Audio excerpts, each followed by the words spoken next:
Okay, you're all set. Okay, good morning, members of council, staff, anybody watching from the public. Welcome to our 2021 draft budget discussions here this morning. I do have a motion moved by Martin Lang, second by Stephanie Jaworski. Be resolved that the special meeting of the Township of South Glengarry now be open at 9 a.m. All in favor of the motion? Motion's carried. Thank you. Is there any additions, deletions, or amendments to the agenda this morning, Madam Clerk? Through you, Mr. Mayor, not to my knowledge. Thank you. Anything from members of council? Not seeing none. I have a motion moved by Lyle Warden, second by Sam McDonnell. Be resolved that the council of the Township of South Glengarry approve the agenda as circulated. All in favor? Motion's carried. Any declaration of pecuniary interest? Not seeing none. I'll just move to open remarks. I'll start off very briefly just to say thank you to Lachlan and all the staff in regards to putting the 2021 budget draft budget together this morning. And I think we need to strongly look at in regards to how we're spending for 2021, just based on COVID-19. We have a lot of residents that had lack of income for 2020, and also our local businesses, restaurants, and so on that suffered quite a bit through COVID-19. So hopefully we can get them back on up to speed, hopefully in the spring of 2021. So just to have respect in regards to our 2021 budget in regards to the effects of COVID-19 to our local residents and businesses. So thank you. I will now pass it over to our CEO, Mr. Mills. Thank you very much, Mr. Mayor, through you. Good morning, council, staff, constituents, and members of the media that are tuned in today. Again, I'd like to echo what you've said, Mr. Mayor. I want to thank staff for the time they put in.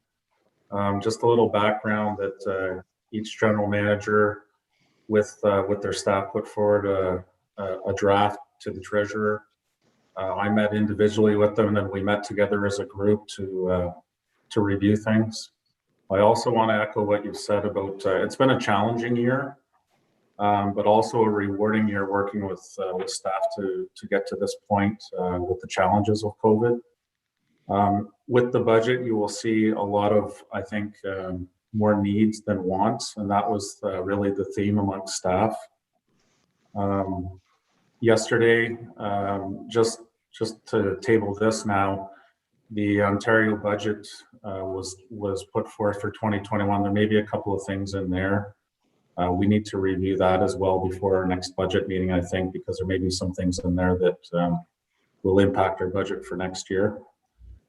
So at this point, I want to turn it over to Treasurer McDonald, who will start with some opening comments, set the structure for the day, and highlight within his presentations not only some efficiencies.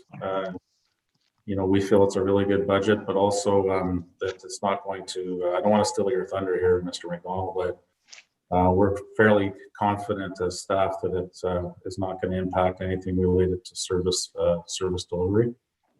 So over to you, Treasurer McDonald. Okay, thank you. This is an interesting budget. It's the first one ever without in-person. So bear with me while we try to get through a little bit of housekeeping.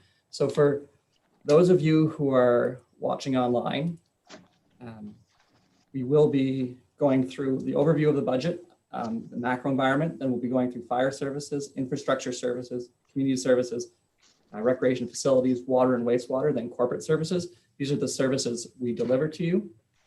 And consideration for breaks will occur between the changes because I'm very excited about the budget, but I understand if we go 3 hours, not everybody is interested in sitting down for a full 3 hours. So we will put breaks. We don't necessarily have to take them, but if we want them, we'll take them at that moment, and we'll be at the conclusion of every service that we provide.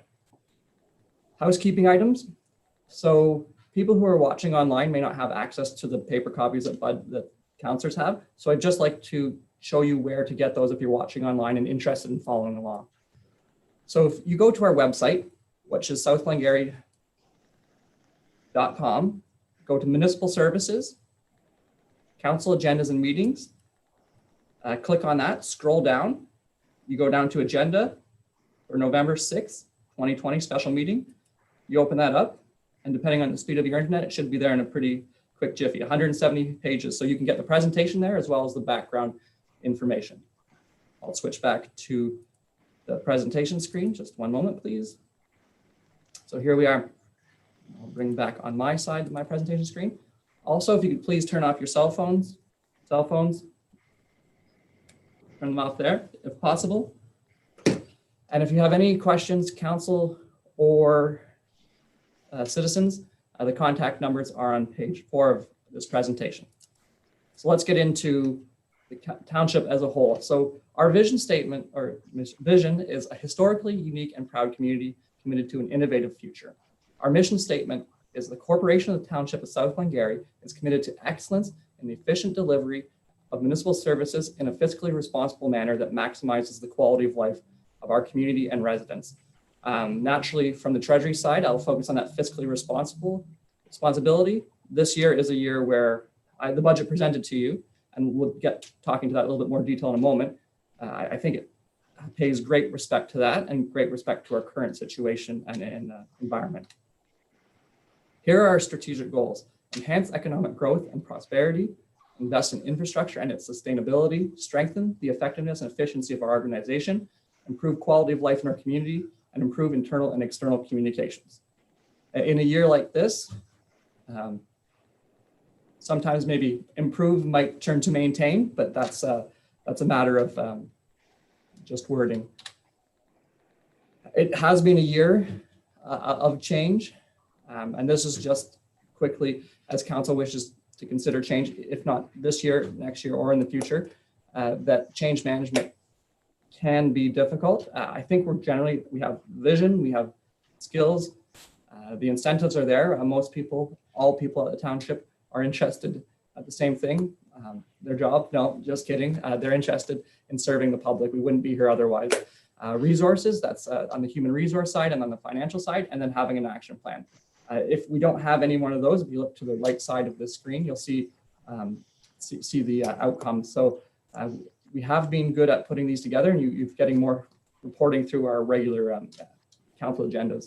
So we're on our way to leading the township to good change when change is necessary. We're not just changing because. So a public announcement for those of you who don't come to our council meetings on a regular basis. We continue to be in a debt-free position.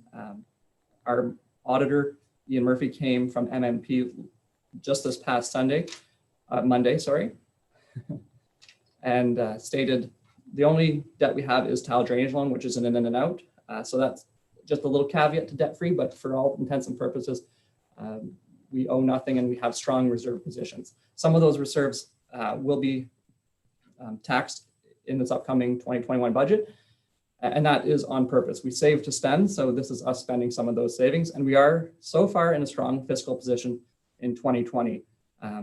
I understood there was a question of council, and we might have to answer it in our next budget meeting or in between about where we are and anticipating to be at the end of 2020. The numbers in here include up to a certain point, so they are not forward-looking, they are up to a certain point in the moment. But we can get that information, and overall it's trending fairly well, but I won't belabor that point now.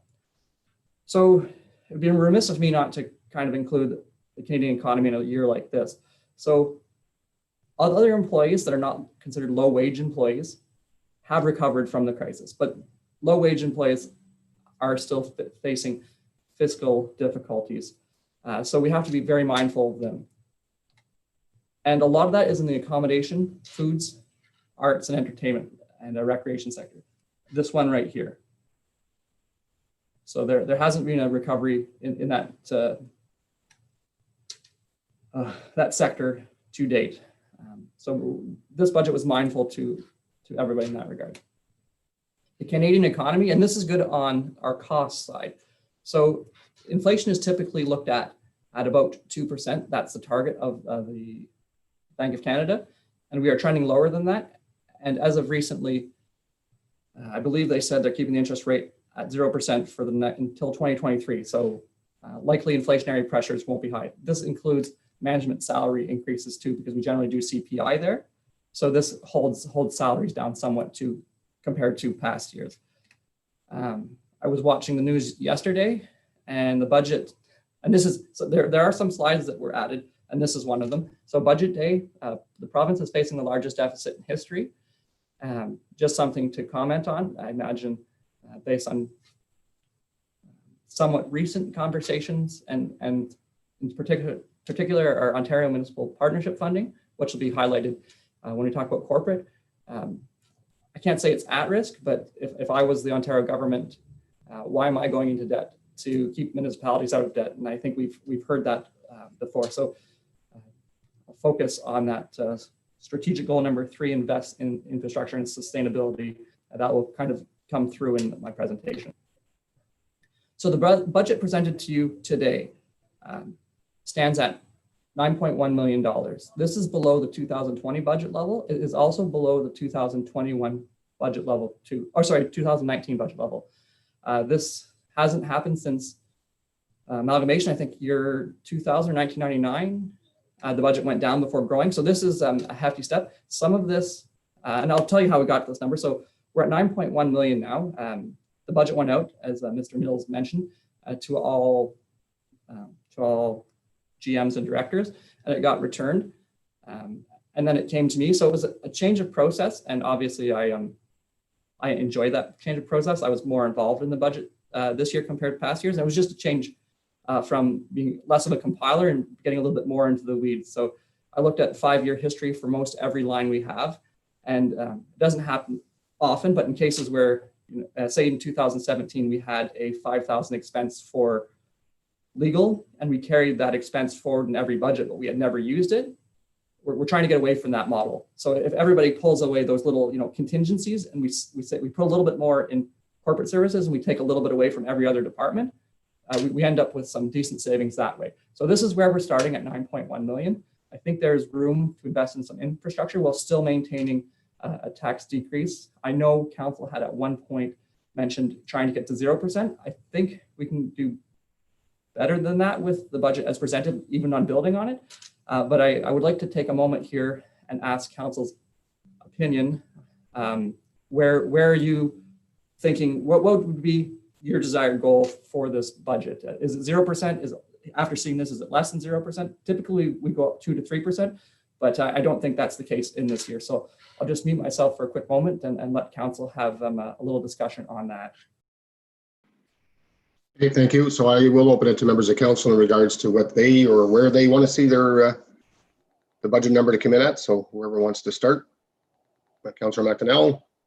Through you, Mr. Mayor, I'd like to see that. I don't think I have a specific number in mind, but I think I'd like to see us cut as much as we can from the budget while at the same time not putting ourselves backwards. I don't want us to avoid doing infrastructure projects for the sake of lowering the budget. Things such as roads are important, and I don't want to see us just go backwards. I would like to see this. I like the number that's there right now, and I think we can maybe get a few more things off of the budget personally, but I don't have a specific number in mind. Okay, thank you. Councillor Lang. Thank you, Mr. Mayor, through you. Yeah, I'll echo some of that. I think and I understand that we are in the strongest fiscally position of any municipality in SDNG, but we're also one of the highest taxed. So I'd like to make sure that people are getting their money for the taxes that they're paying. They're paying lots of tax in this municipality, and I want to see things continue to improve. I'd like to see, we've got a plan in place to kind of get our gravel roads tar and chipped and this sort of thing. And that's the sort of thing that the public wants. They want to see the snow removed in time. They're paying lots of tax. Let's make sure they get good service. So I'd like to see us at least hold the line, maybe go down a little bit. I think it's not going to be a huge amount that we go down, but I think just the optics of it, just the thought that we can actually bring it back a little bit is good. But at the same time, I want to keep these services up, especially the services that the public see every day. They're able to go to the arena and things are working great. The roads are in good shape, and a few more roads they go down and they say, oh, it's not gravel anymore. At least, I'm not ruining my car in these roads. So that's kind of where I'm at. I'd like to see it at least hold, but maybe go down just a little bit, and I'd like to keep the services up. And looking at this budget, I think staff has done an excellent job of trying to get us to that position. So thanks. Agreed, thank you. Councillor Jaworski. Thank you, through you, Mr. Mayor.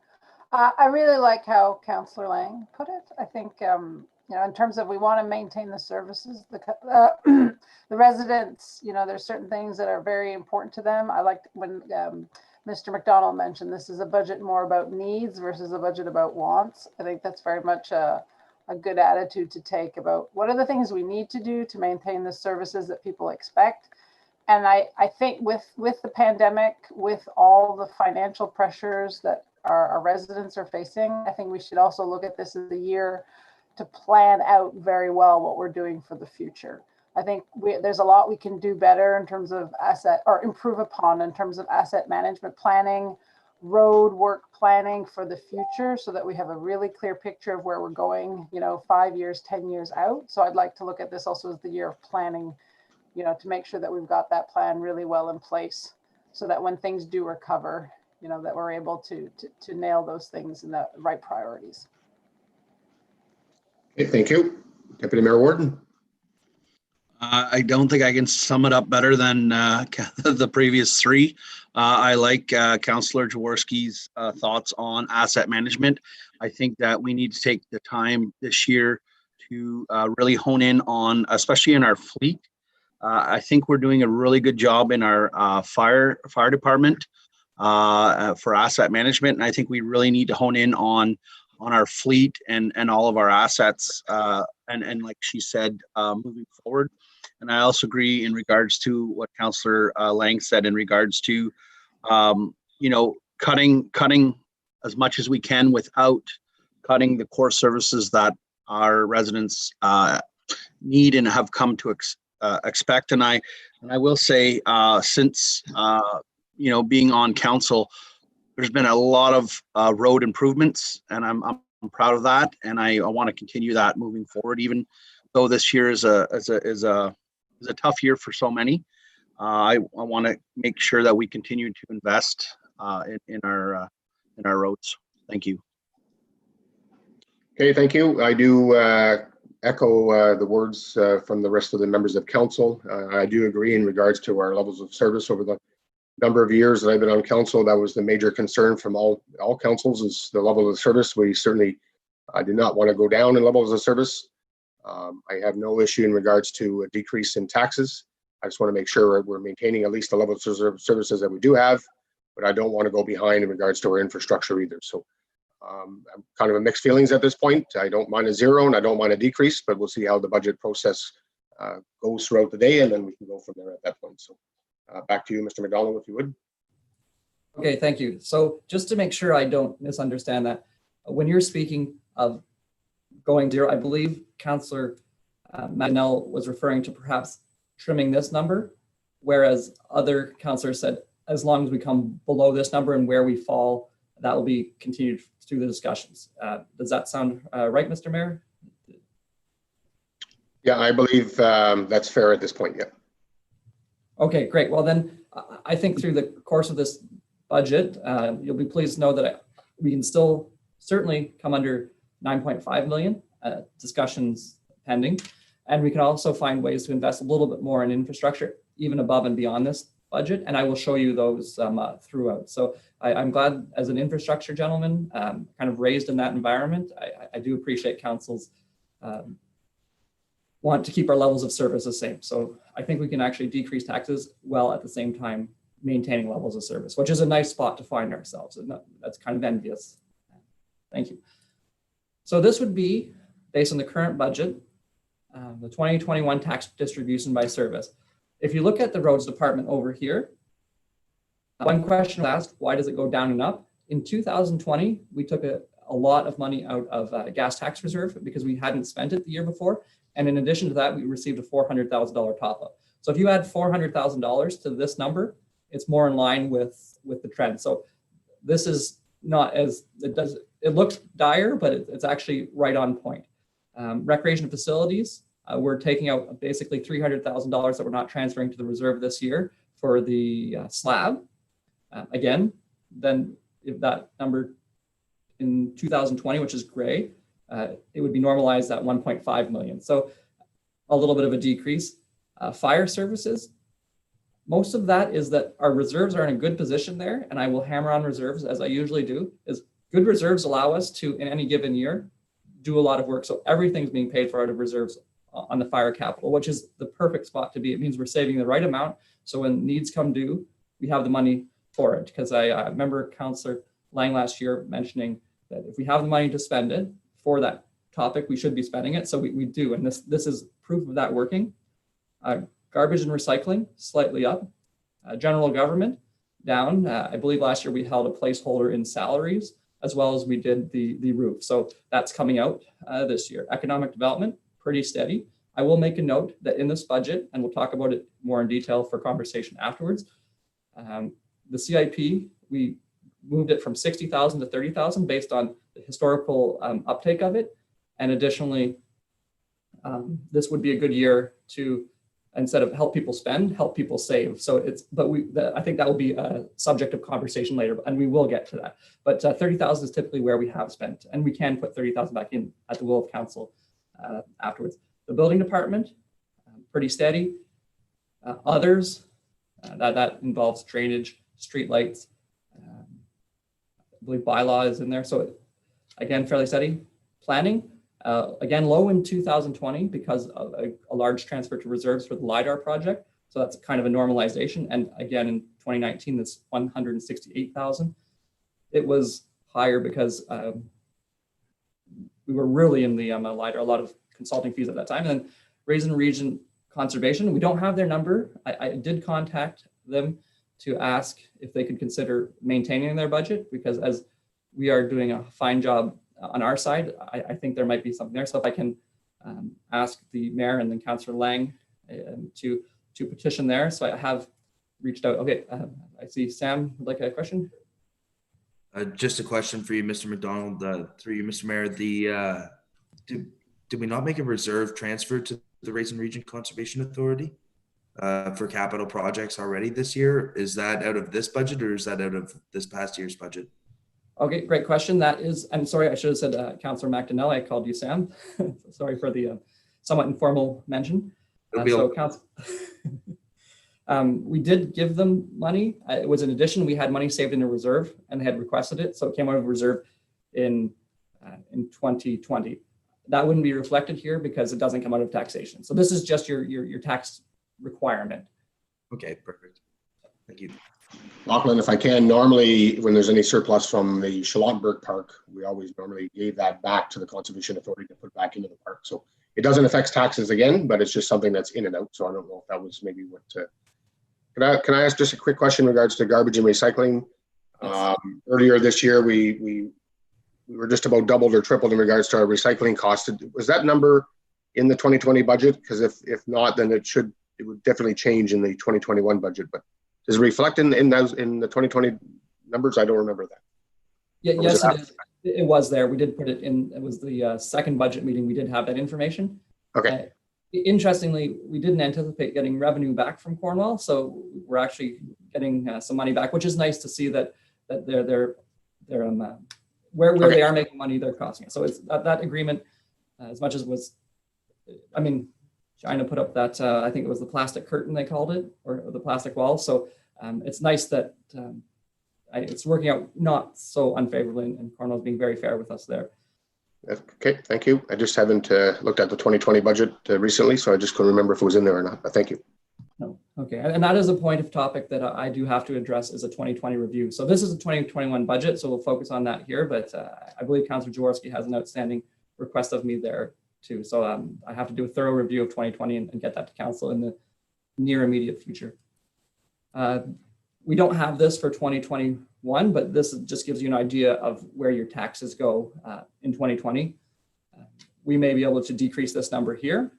The counties, I understand the intention would be coming in around zero, and the school board will have to get some more information from them once they start to finalize. But basically 40 to 45% of your dollars go to the township for those listening remotely of your tax bill. So it's not all us, but this kind of paints that picture. Tax growth since the last assessment cycle, 2016, these are our net levy requirements. So how much we tax. And as you can see, we're coming in right now, it is behind 2019, which is a spot we haven't found ourselves take a decrease, as I said, in 20 some years. Tax growth by class. You can see farm has gone from 486,000 to $1 million under this tax assessment cycle, and residential has gone up from 6.5 to 7.4. That is a talking point for sure. This assessment cycle for 2021, I'm led to understand and believe that MPAC will be holding the number steady, so we won't see that farm increase as it was during the last tax assessment cycle, which was in some cases 100% assessment value over 4 years. Not something to shake a stick at. That is a big value. So 2021 salary overview. I changed this slide because I hadn't changed it from 2020. And what you see here, a note, Dave got his bonus at $426,000. That actually includes all our firefighters and stations. It's not a bonus. We don't pay him the stock options if he does well. And this is basically your complement of employees. So your budget does include that. And I have it on my wall here every day, but I do enjoy one taxpayer coming in saying, with my usual recommendation, spend it wisely. It is hard-earned money. The only thing I might change there is instead of spend, invest it wisely, because we are investing in the community, which is South Glengarry. And I do appreciate all the mentions earlier that we should keep our services up. So I have this as a conversion break. You like to carry on, or do you need a health break at this point in time? My recommendation is to continue on. It's only been about 25 minutes or so, so we can go to 10 o'clock. That would be great, if that's okay with the rest of council. I believe Councillor Jaworski has a question as well. Okay, go ahead, Councillor Jaworski. Thank you. And also, I'm fine to keep going. My question to you, Mr. McDonald, is you made a mention about things that in our expenses that are tied to CPI. Can you just elaborate on what it is? What are those expenses again, please, that are tied to CPI? Okay, so the union has a contract, so that's aside. It would be the salary of management. Typically, we take a October to October amount because we can get that number in November, and it's from the Bank of Canada. From September to September, it was 0.51%. In past years, it had been 1 point something or 2 point something. So it's management salaries, all non-union staff on that one. Union staff, I don't know, remember offhand if it was 0.5 or 1% that was negotiated for this year. So that's what CPI is. We always talk about construction price index, and CPI doesn't account for roads. So sometimes you'll see roads increase at a higher rate, and that's only because the inputs there tend to rise quicker. I don't know if that's exactly true this year, but in a typical year it would be. Okay. And that was the only thing we didn't have. I thought we had something else that was linked into that. Well, that's true. Not CPI related, but I'd be remiss to miss it. Our benefits actually went up considerably this year. I believe the increase was about 20% for the cost of our benefits. We had a fairly steady last 3 years, and we just came out of a locked-in contract. So it's the company making up its missed revenue for the last few years. Okay, that's it. If I think of something else that I'm omitting right now, I'll touch back on it. I apologize.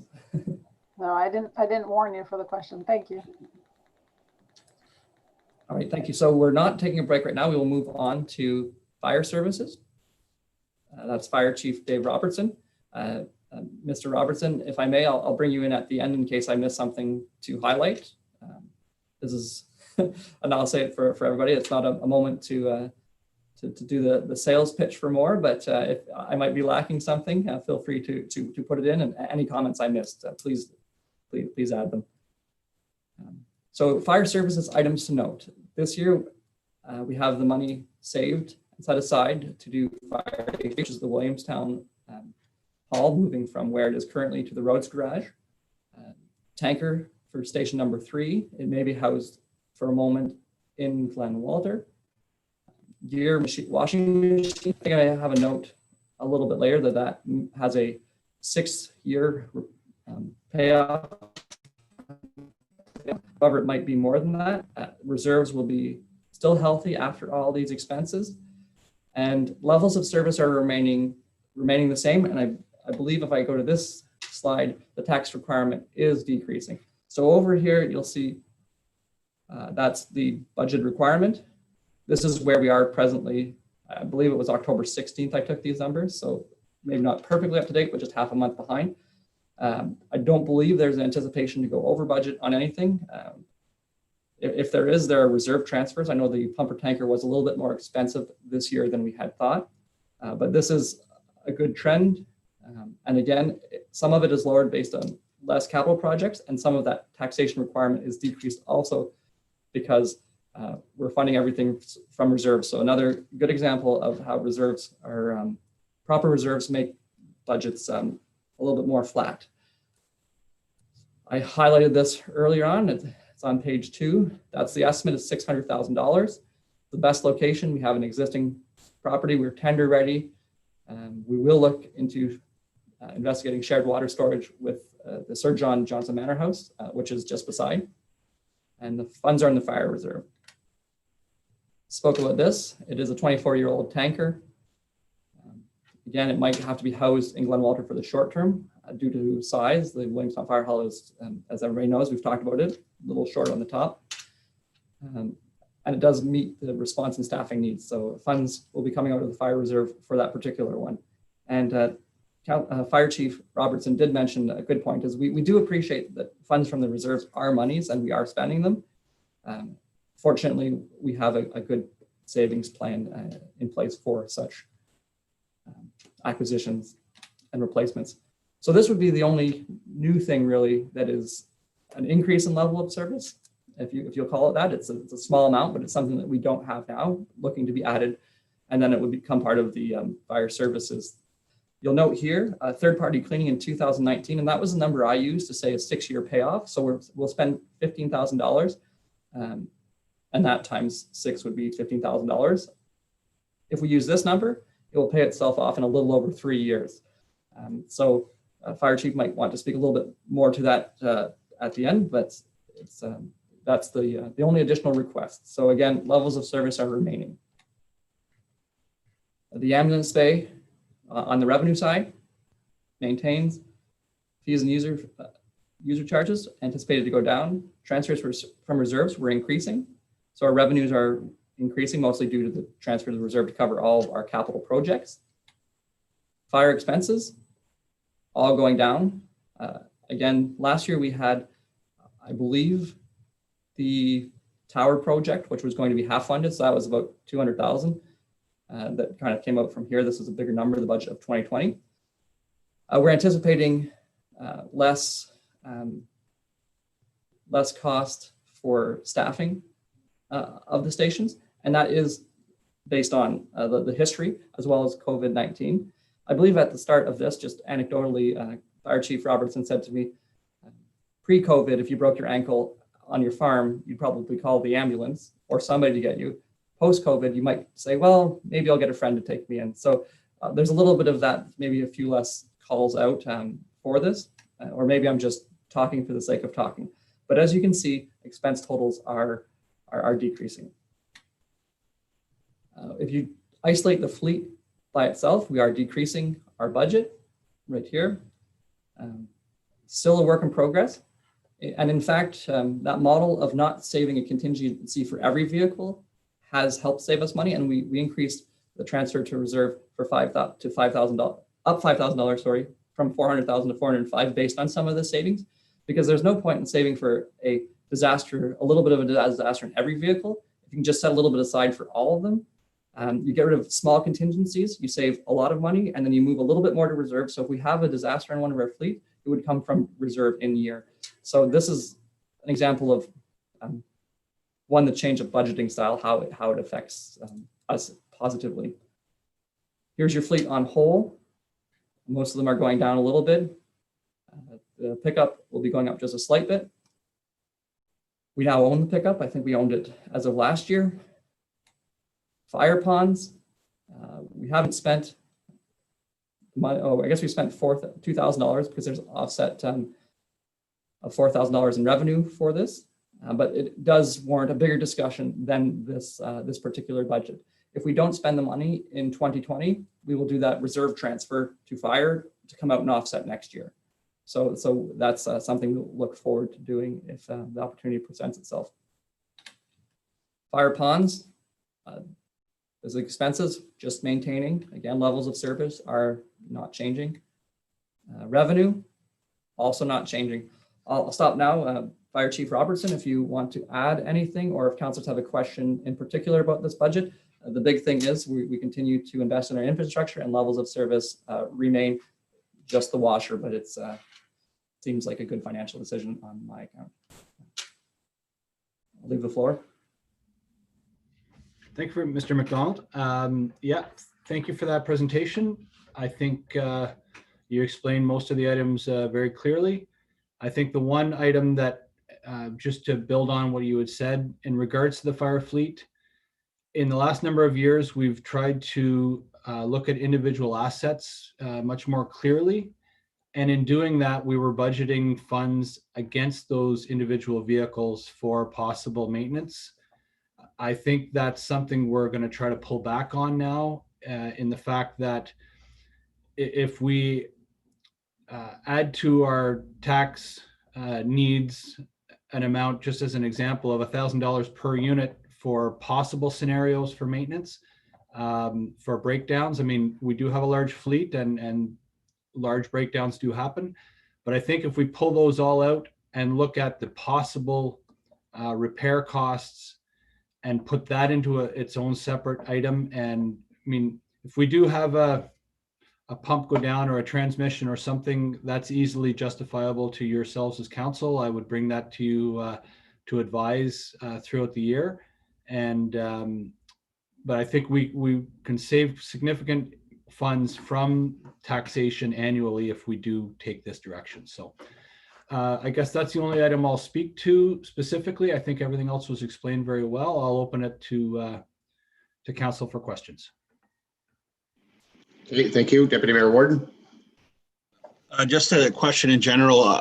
That sounds like a decent idea, but will each individual vehicle be tracked so that we can maintain the cost for each item? Or is it all going to be like a global budget? Through you, Mr. Mayor. No, we'll continue to track every asset, every vehicle individually. The only item is if we do have a catastrophic failure in some piece of an asset, that item would actually come from reserves. So we're not actually putting that on the annual taxation. So, Okay, thank you. Okay, thank you. Any other questions or comments? Councillor Jaworski. Thank you, through you, Mr. Mayor. Thank you very much for Mr. McDonald and Chief Robertson in particular for presenting this segment of the budget. I'd like to just take a moment to say that I'm very pleased to see that the fire budget is continually coming down, and that the efforts you've made to do the asset management planning seem to be really paying dividends in terms of that, you know, it's really clear what is coming down the pipe and what we need, and that the reserves are appropriate. So I just want to highlight that it looks like this is a situation where the folks who are managing it have the time to be able to make, you know, keep a good eye on things and be able to dial in those costs. So I just want to highlight that it's nice to see the fire budget to continue to come down. One question I have is for the tanker replacement for Williamstown. What's the logic, or what's the impetus of getting it before the new fire hall is there to put it in? Would it not be more advantageous to keep that money in the bank and get interest and not get it until we actually have a new fire hall to park it in? thank you for the question, through you, Mr. Mayor. That vehicle, we will not be looking to, first of all, vehicles like this have to be built. They're not a stock item. So that build we would look for later in 2020. We would not look for that to come any earlier. That comment that I had placed in the presentation about possibly staging it somewhere else, it all revolves around the timing of the renovation of the fire hall in Williamstown and that project, which we'll be bringing to you in the next number of council meetings. With that, yeah, so basically, we would not be looking to have that truck delivered prior to the new station being opened, pending if there's any delays with construction, because we would want to have it in the fire fleet so that we can continue on our asset management replacement schedule. So we don't want to push it into 21 and have significant capital projects, theoretical capital projects pushed into that year. So Okay, so it's more in case as it's opposed to. just a timing item. And do you mind, I mean, I'm sorry if I'm the only one who doesn't fully get the details on the washing, the new washers. If you could just go over that one more time, please. Sure. And actually, if we could just go back to that slide, if Mr. McDonald, for a moment. So we have anywhere between 100 and 125 staff for the fire, and each one has their PPE, their what's the suits, which is called bunker gear. All of those items are by NFPA standard, are called to be cleaned regularly for cancer prevention, and all the other presumptive cancers are a large item, a large financial cost against municipalities. So we want to obviously keep both the cost, but also the health and safety of our firefighters foremost. So with that, we want to keep our gear cleaned as much as possible and repaired. We are not able to do that cleaning now because it needs to be done by a third party or be done in specialized, sorry, I should go back. You cannot do it in residential type washing machines. The materials that our bunker gear is made out of need specialized and handling through the washing process. Ourselves, in sending that equipment out to a third party, there's up until now, the closest was in Toronto. There's now one in Gatineau. An Ontario company has opened a second facility, and actually that they should be picking up gear any moment now. But we're paying someone both to ship and to do that cleaning. We will always have a third party do repairs and cleaning, because when they do a cleaning, they do a thorough inspection. So we'd probably annually have each one of our suits done by a third party. But we can definitely save costs if we can do the interim cleaning ourselves. Shipping costs, one duffel bag one way by a common courier is $100 per direction. So it's $200 to send it, like a hockey bag with 3 sets of gear out. So we'll be able to save significant funds just in shipping costs moving forward. So Thank you. Okay, Deputy Mayor Warden. Okay, thank you. Through you, Mr. Mayor. 2 comments. In regards to the water truck, Councillor Jaworski, I believe the money that we would potentially get in interest it's not going to be as much as the increase in the cost of the vehicle. So I'd be in favor of moving ahead, purchasing it, whether we have the location for it or not. Secondly, Chief, are you planning to have these machines installed at the Lancaster Fire Hall, or is it going somewhere else? So to your first comment on the vehicles, fire vehicles take anywhere from 5 months to 300 days is usually the turnaround time for a build. So it is something we will need to get in the queue very soon. So we will start that, but we won't actually take possession of it till much later in 2021. So on your second item, for the gear extractors, the washers, we've chosen to go with a model that is a little more, it's not mobile, but it could be moved, as opposed to the larger units, which are sort of built in place. They're of a size. So we will be able to move them in the future if our facilities, if we decide we do need to move them. That being said, we are going to place them into the Lancaster station at this time. We have the capacity in the station to do it. It's fairly central, and we do have the ability, that the deputy chief and myself could assist with some of those switchovers to aid our volunteers. The way we see it happening is a volunteer would bring their gear, start the wash in the morning. We could switch it over, put it onto a drying rack throughout the day. So when they get off of work at the end of the day, they'll be able to put their gear back into service and in essence, not be out of service themselves. So that just a bit of oversight and a bit of oversight of the program getting up and running would be why we'd put them into Lancaster.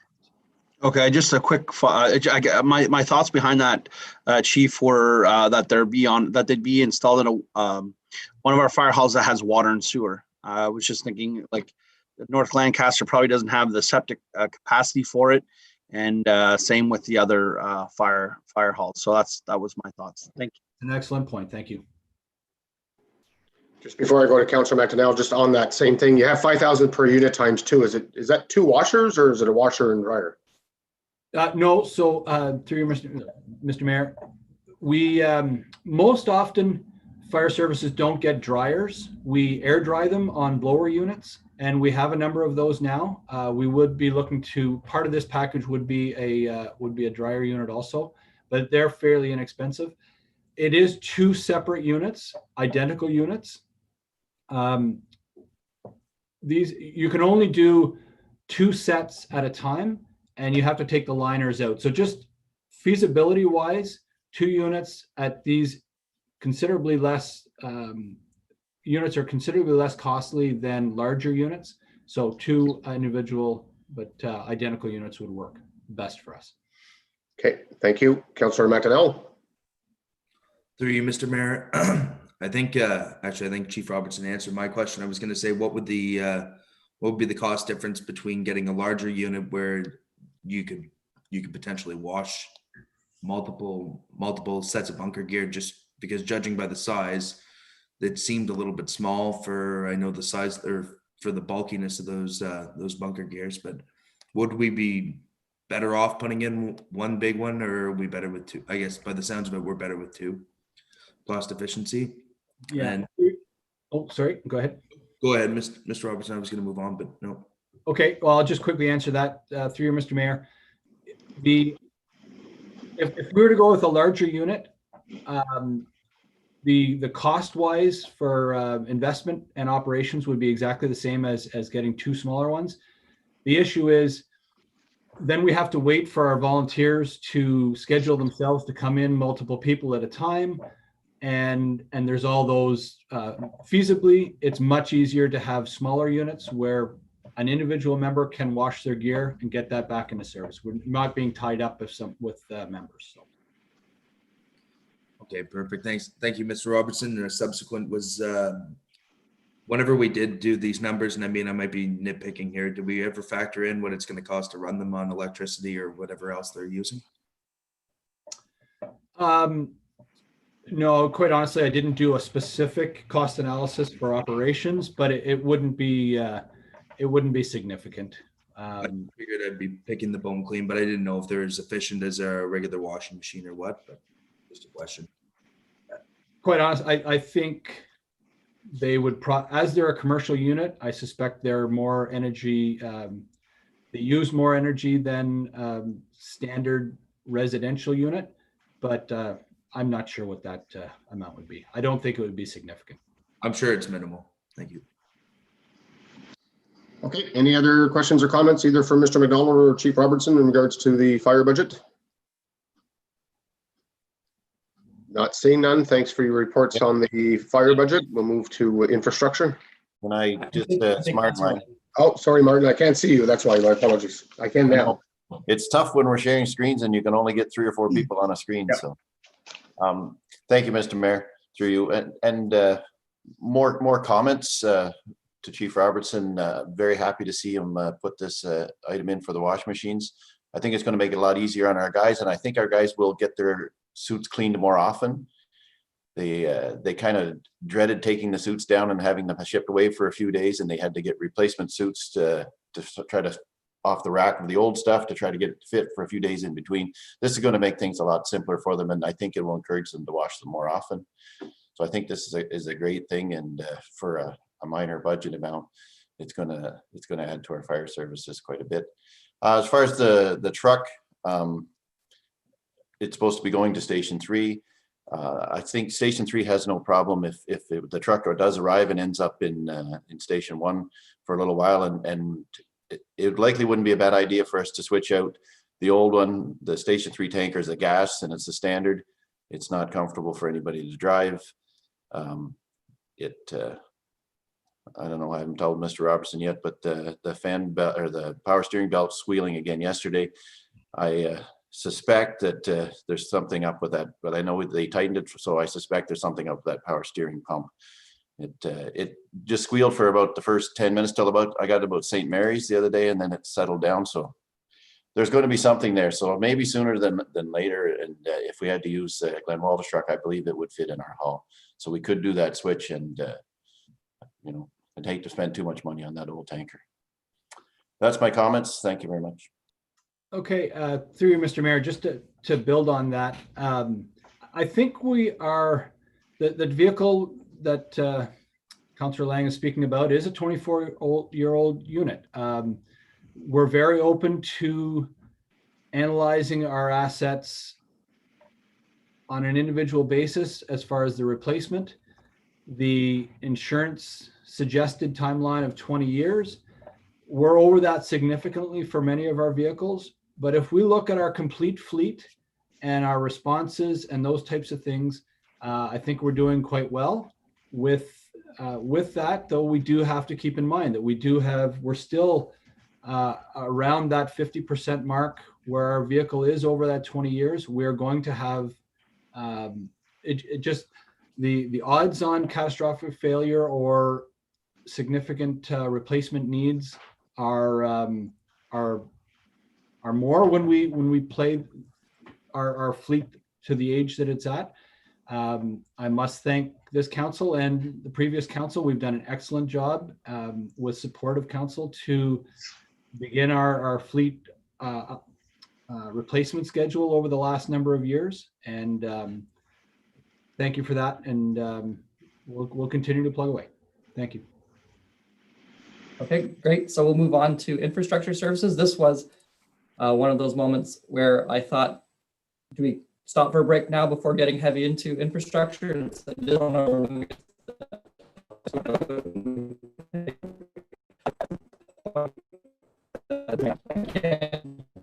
so I can go. And You're breaking up a little bit, Mr. McDonald. For the last, since you talked about break, we couldn't hear anything. Okay. It's very Can you muttered. hear me now? Yeah. Okay. I'm going to bring back my shared screen. So we'll carry on for a bit and then maybe take a break mid infrastructure, or do people want a break at present? Let's get a drop of bottle of water. Let's get through the airport one, and then we'll see where we go from there. There might be some questions in regards to that. So okay. Start there.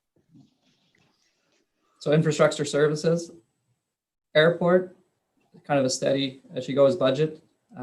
That was previous to the last budget meeting for the airport.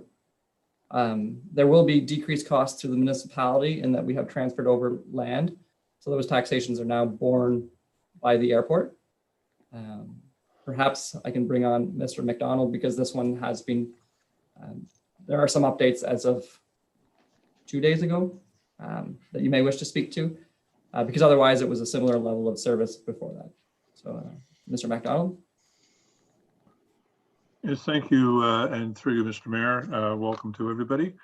The airport did review a draft budget on Wednesday of this past week, so after this presentation had gone out, and the contribution for the operating deficit in that budget would be about $23,000. What was budgeted was $20,000, so it's a very modest adjustment to reflect some additional costs based on advancing a business development plan that is currently nearing completion. So there would be an adjustment up of, I would suggest to be safe to adjust that up to by an additional $5,000.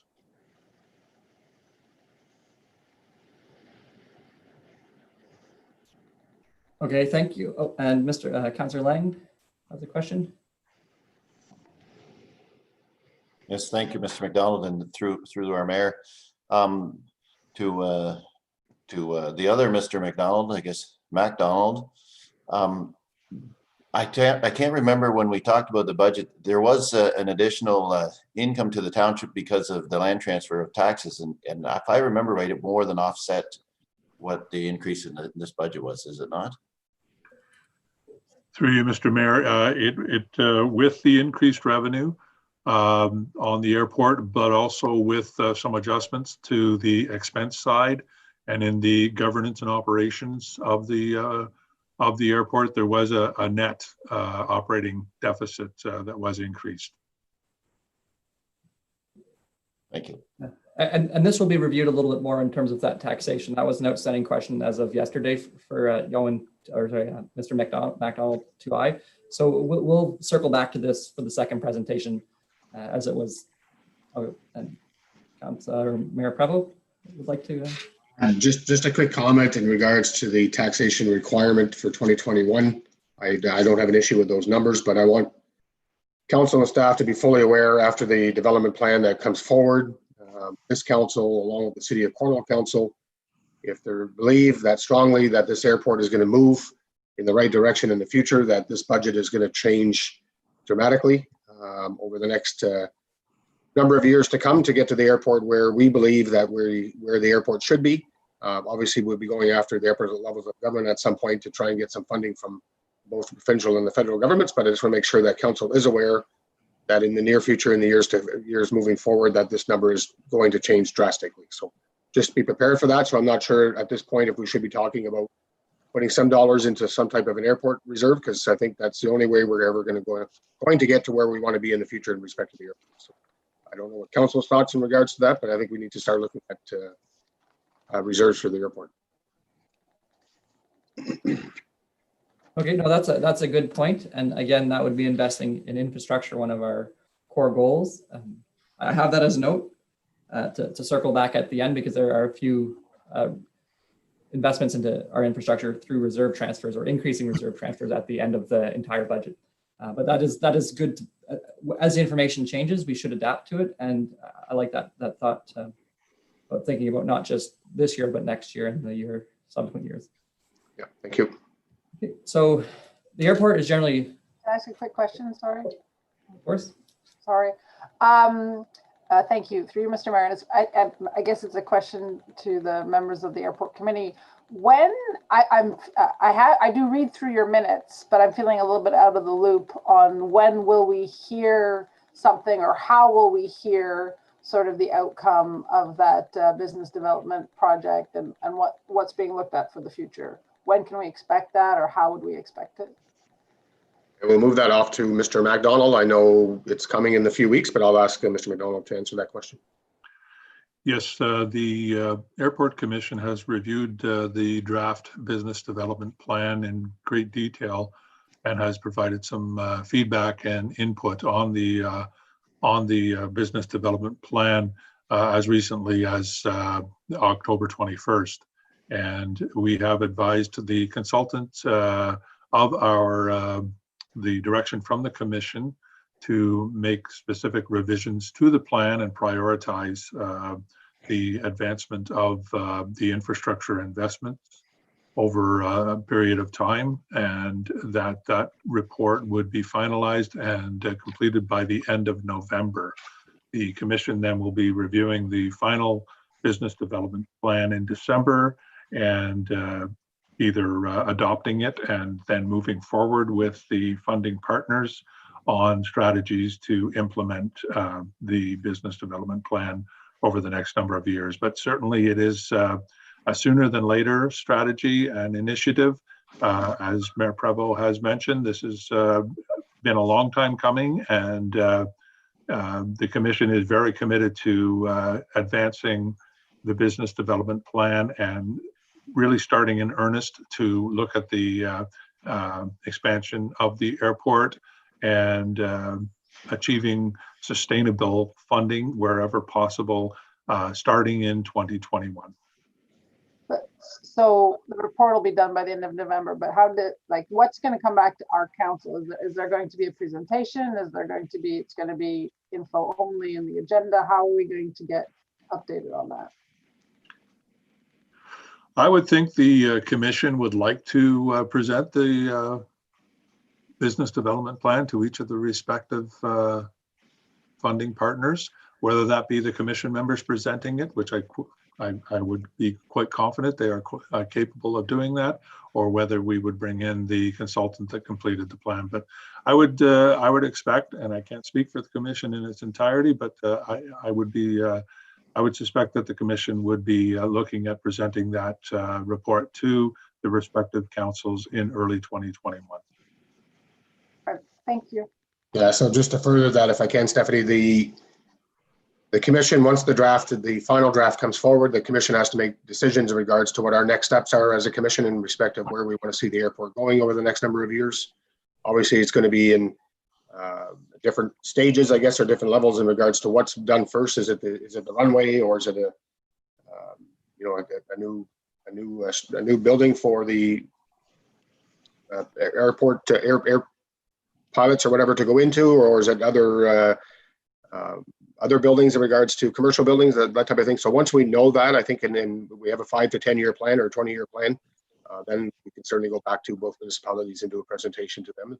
And I think between our staff and the board, the members on the commission, I think we can do that ourselves without having the development plan people that put it together for us. I think once we know what we want to do, then we can present that to both parties. Thank you. Okay, Lachlan, maybe we will take a break at this point. Maybe we can come back at maybe take a 10-minute break, so 10:12, 10:13. That's fair. Sounds great. If you could kindly just turn your screens off and your volume to mute.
All right, we'll get started in just a few moments.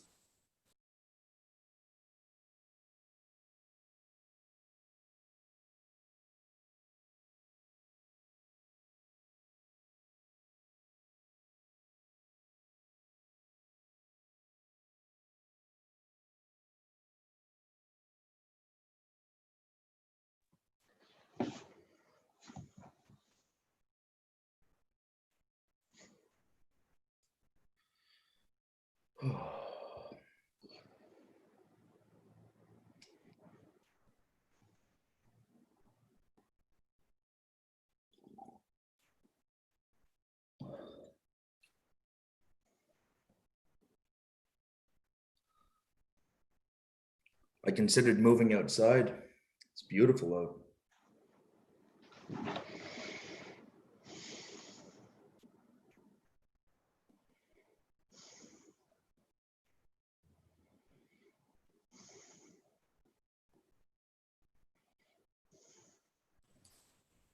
All right, it looks like the gang is all back. Can everybody hear me? My video is doing okay? Good, thank you. Okay, so we're going to step into roads construction. Considerable capital dollars are spent here annually. Thank you, Mr. McDonald. I should have waited for you to appear on the screen before I started that. A little ambitious, perhaps. So Lancaster Village, the northeast quadrant, would be east of County Road 34 and north of the tracks. That is on schedule for 143,000. 750,000 would be third line road. 330,000 would be third line bridge. We have $35,000 for Tree Haven included in this budget. Glendale, the northern portion, at 199,000. Glendale, the southern portion, at $75,000 and some. Richmond Court at 400,000. We also have transfer to roads equipment for $300,000, and we are looking to replace one vehicle presently. That vehicle is either 2008 or 2009 model, and that funding would come out of the equipment reserve. Offsets to our roads construction typically are 330,000 from the Ontario Community Infrastructure Funding and 417,000 this year from gas tax funding. So those are generally offsets to the cost of our roads construction. And as you can see, and it was somewhat mentioned before, is it looks like it's going to cost us more, but that's because from a tax requirement side, we don't have that additional $800,000 of previous year gas tax, as well as that one-time top up.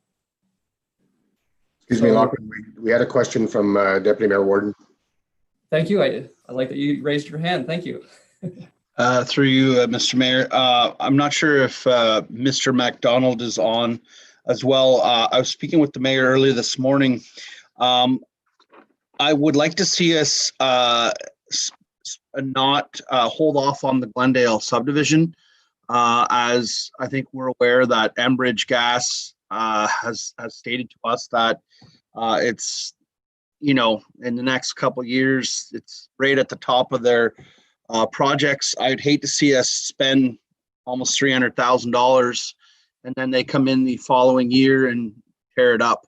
So I'm wondering if there's some thoughts of staff on that.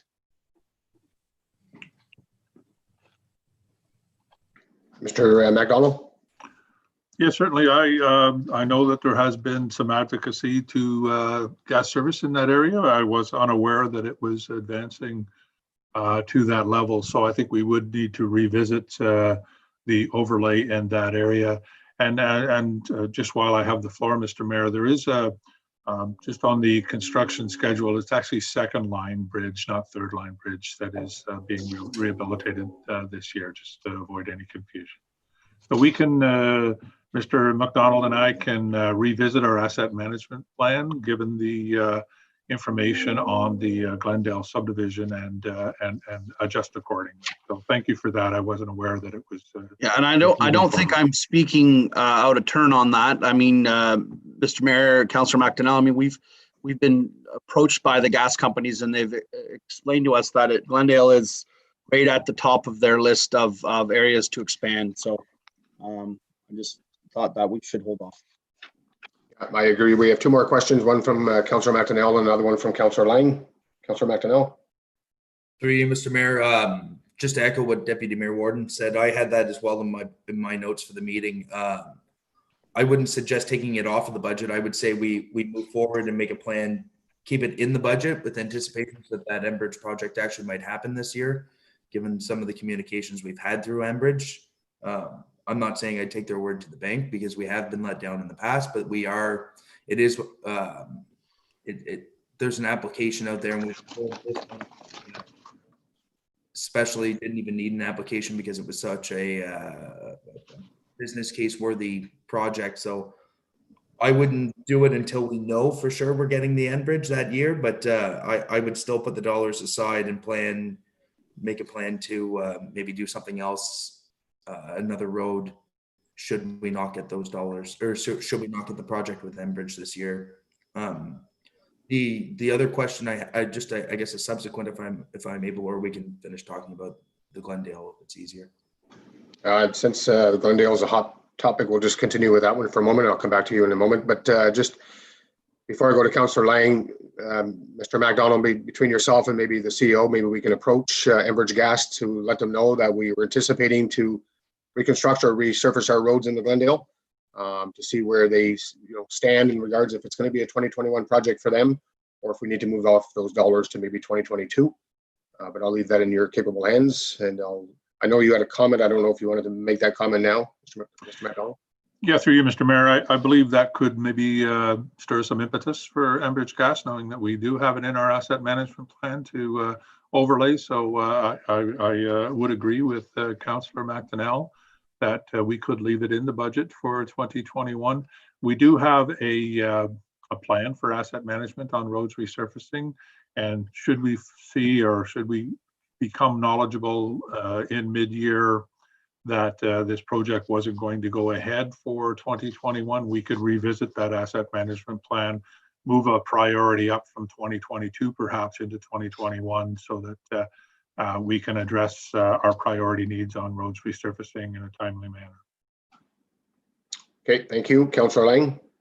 Thank you, Mr. Mayor. And I'd like to thank Mr. Warden for reminding us of that. I was aware of it and had completely forgotten. And when I read the Glendale thing, it never even crossed my mind. So I'm glad somebody was on the ball there. Just to put a bug in Mr. McDonald's ear, if the Glendale doesn't go ahead in 2021 and 2022, I see we have McGilvery Road, but I think part of McGilvery Road should also be Heron Road. That stretch on the south side of the river has got to be some of the worst roads we have. I don't drive them often, but when I do, I just cringe and think, how do the people in those roads put up with it's either mud, dust, or potholes. And I think it's heavy enough traffic that I think it's past the point that it should be gravel anymore. And I am a little disappointed to see that 2021 didn't have any tar and chip down.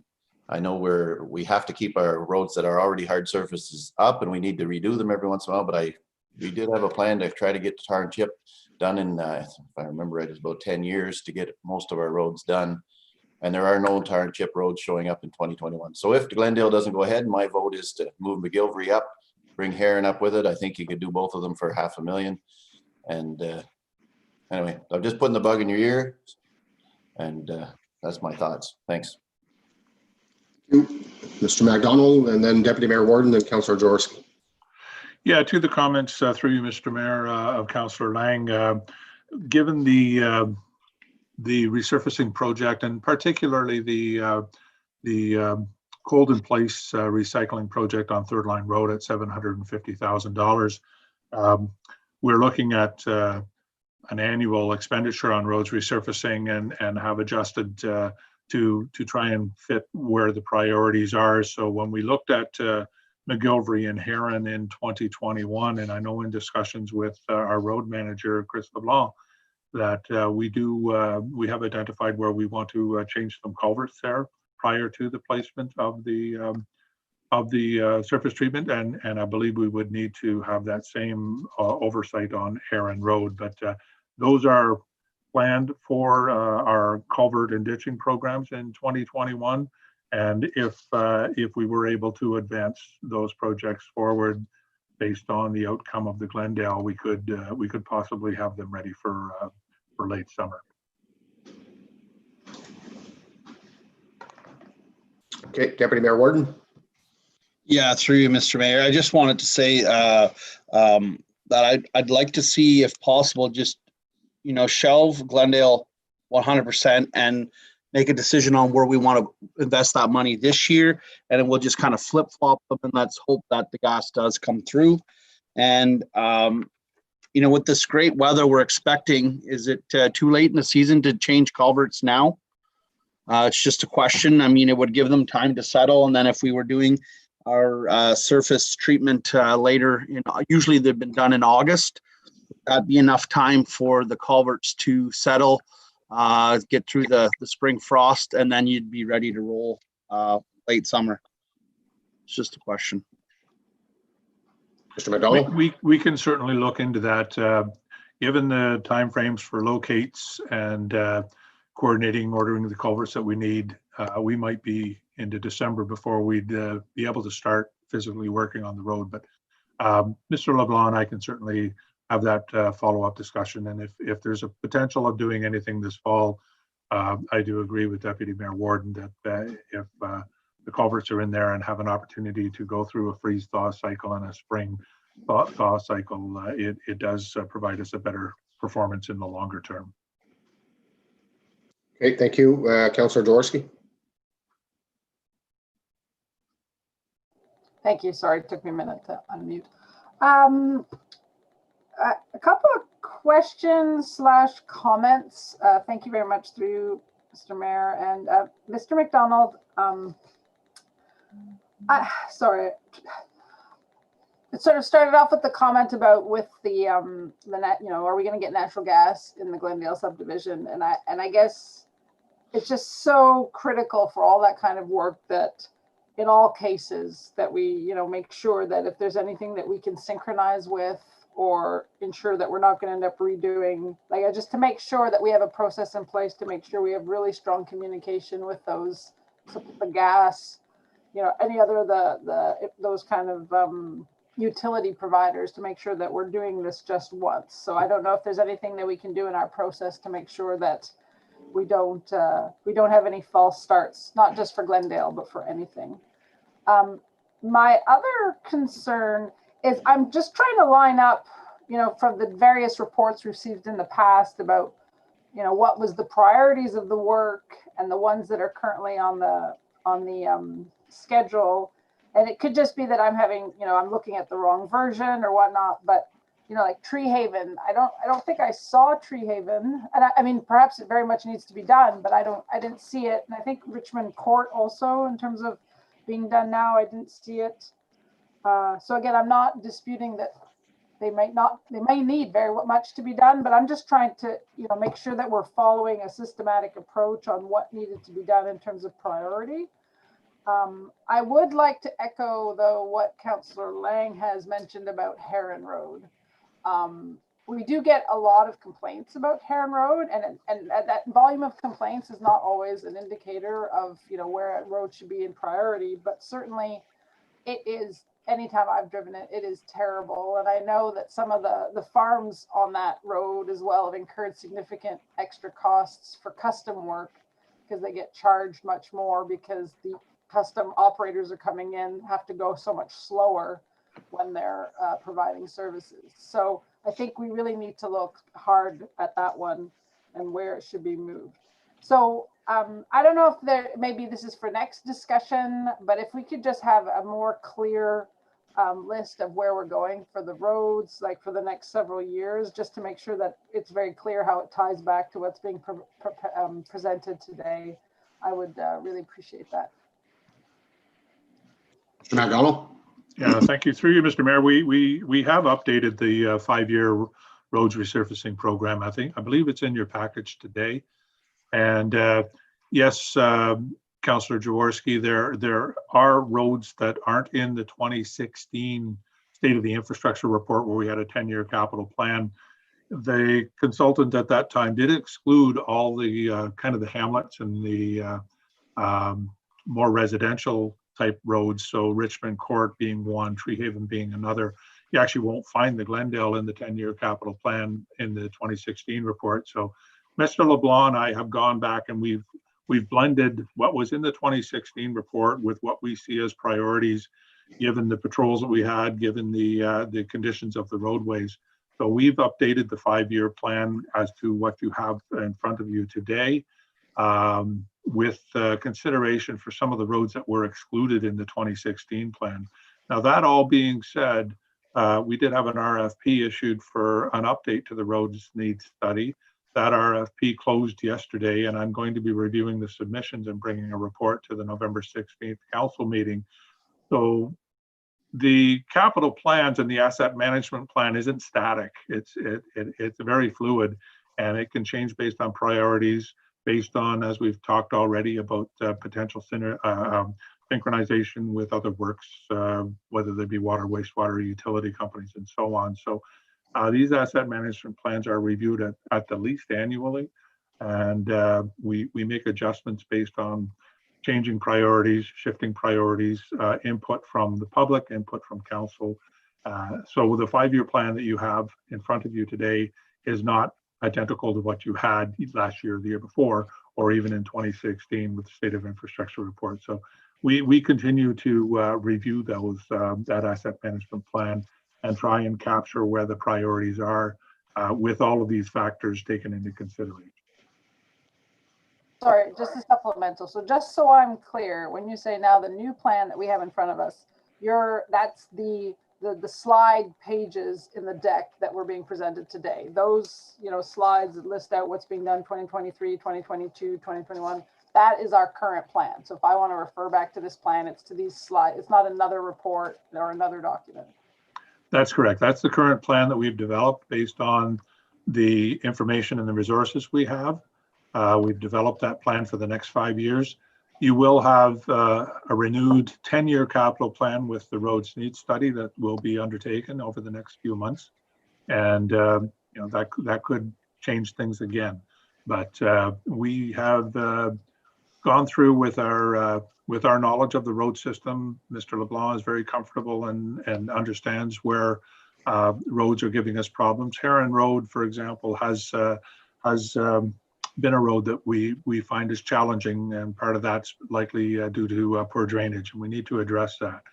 Because if we do put a surface on a road that's poorly drained and doesn't have a structural adequacy, we won't get the expected life cycle, and therefore it's not a financially beneficial place to put our dollars, invest our infrastructure. So we need to make sure that we're putting the right treatment in the right place at the right time. It's kind of the 3 R's of road reconstruction that we go back to. So I appreciate that sometimes it's a little difficult to track because it does change from time to time, but it is fluid, and we appreciate council's input. So that is another significant factor on where we want to invest our dollars and where the priorities are. So what you have in front of you today is current for at least the next 6 months, let's say. Okay. All right, thank you. Okay, thank you, Councillor Martinell. Then we'll move on. Through you, Mr. Mayor, just a few little things. Mr. McDonald, some comments and some questions. Third Line Road, the people of Glen Everson Bridge End will be laying flowers at your feet next year. I know it was, we hauled up that road to the 9th concession, and we were going about it's 8.8 kilometers from our place to our farm up there. And we're saving 7 minutes going through to Housie, which was 12.5 kilometers. Tree Haven, I agree. I think it needs to be done. I've driven that road a few times, and it's very tough. And I see it's relatively cheap as opposed to completely redoing it, what we've got planned. I guess just a comment to Councillor Jaworski's point. When it comes to Enbridge and Bell, we have to be the connecting communication line between the two of them. They just talk whenever it comes to an option, whether it's fiber to the home being built, or whether it's bringing in natural gas. They can save. I think Maxville's a perfect example there. We were standing in Toronto one time, and the Enbridge representative said they were going to bring gas to Maxville, and they said, "Well, how come you didn't do it when we had the road dug up and Bell was in?" But I guess we have to really bridge that gap. Heron Road and McGilvery Road, I agree, they need to be done. Heron Road's terrible. I was one of the custom operators driving down that road last Friday, and I bounced my head off the top of the cab a few times. Just as far as your comment though on the second, it's not third line bridge, it's second line bridge being done. Yes, that is correct. That is the bridge that is right at the entrance to the North Lancaster landfill site. Okay. And it is the highest priority in our Ontario Structures Inspection Manual capital plan as well.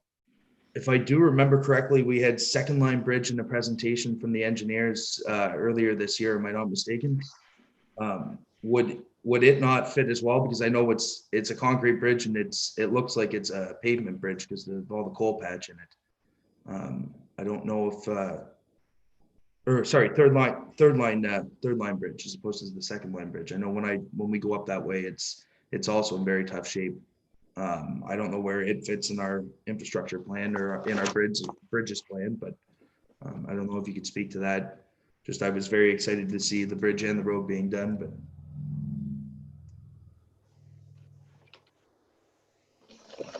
The third line bridge is probably the next in the priorities. I don't have my list in front of me, but it is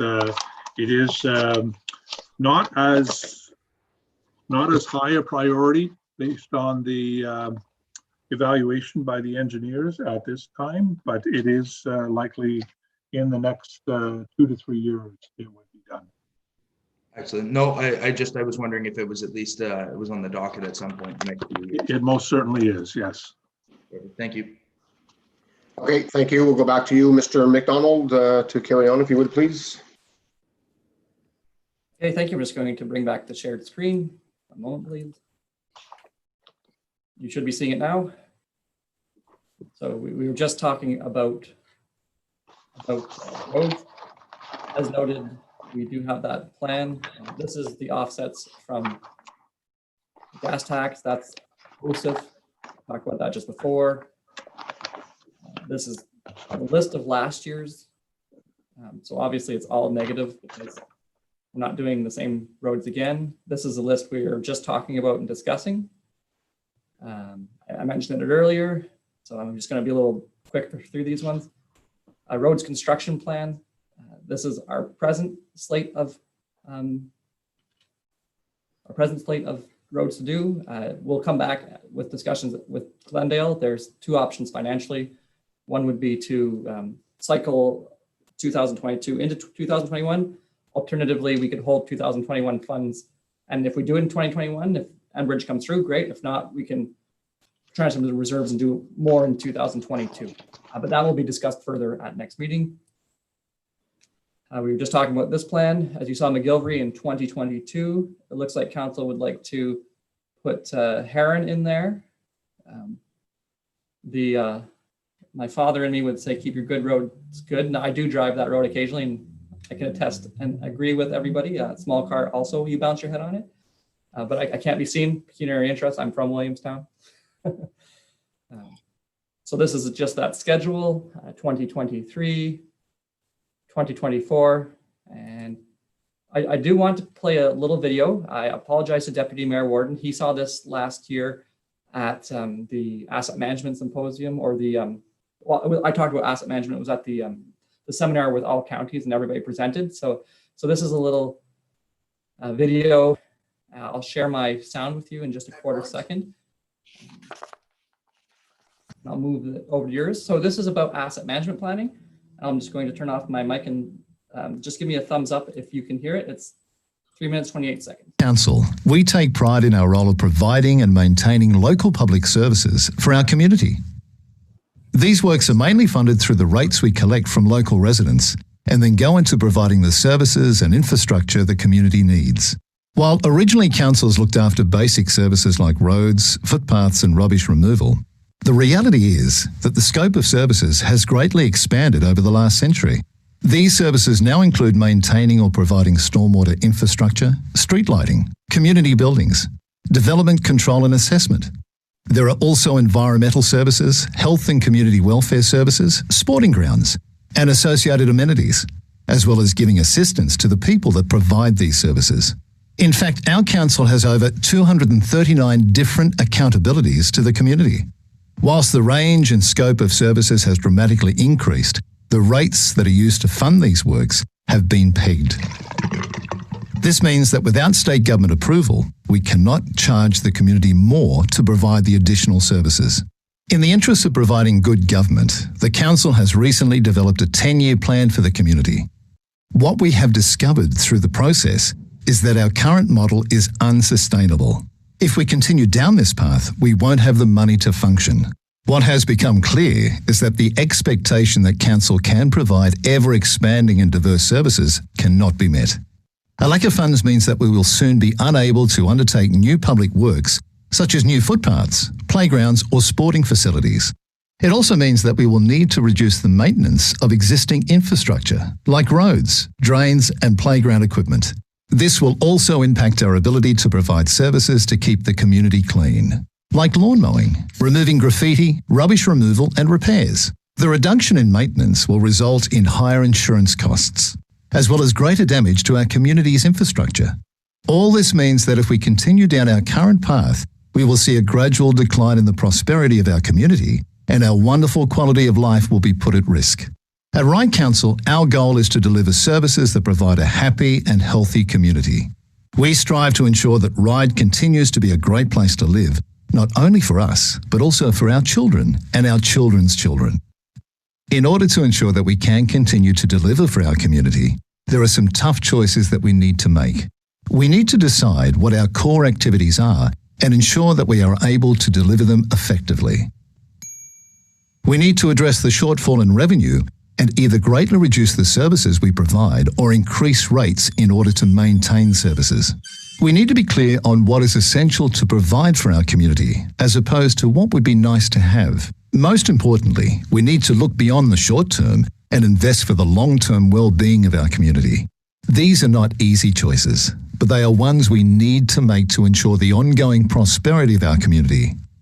If we can make the hard decisions now and plan effectively, we can make sure we can continue to take care of our community well into the future. Most importantly, this will allow us to continue to live in a Ryde where lifestyle and opportunity is at our doorstep.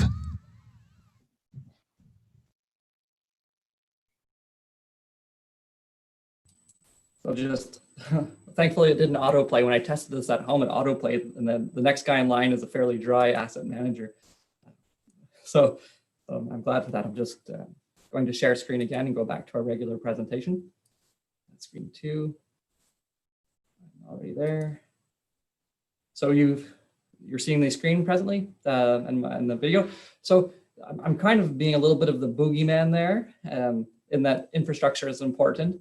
We do have an envious position compared to many municipalities. We have funded well for the duration, but I said I'd hammer it down again on reserves and properly funding.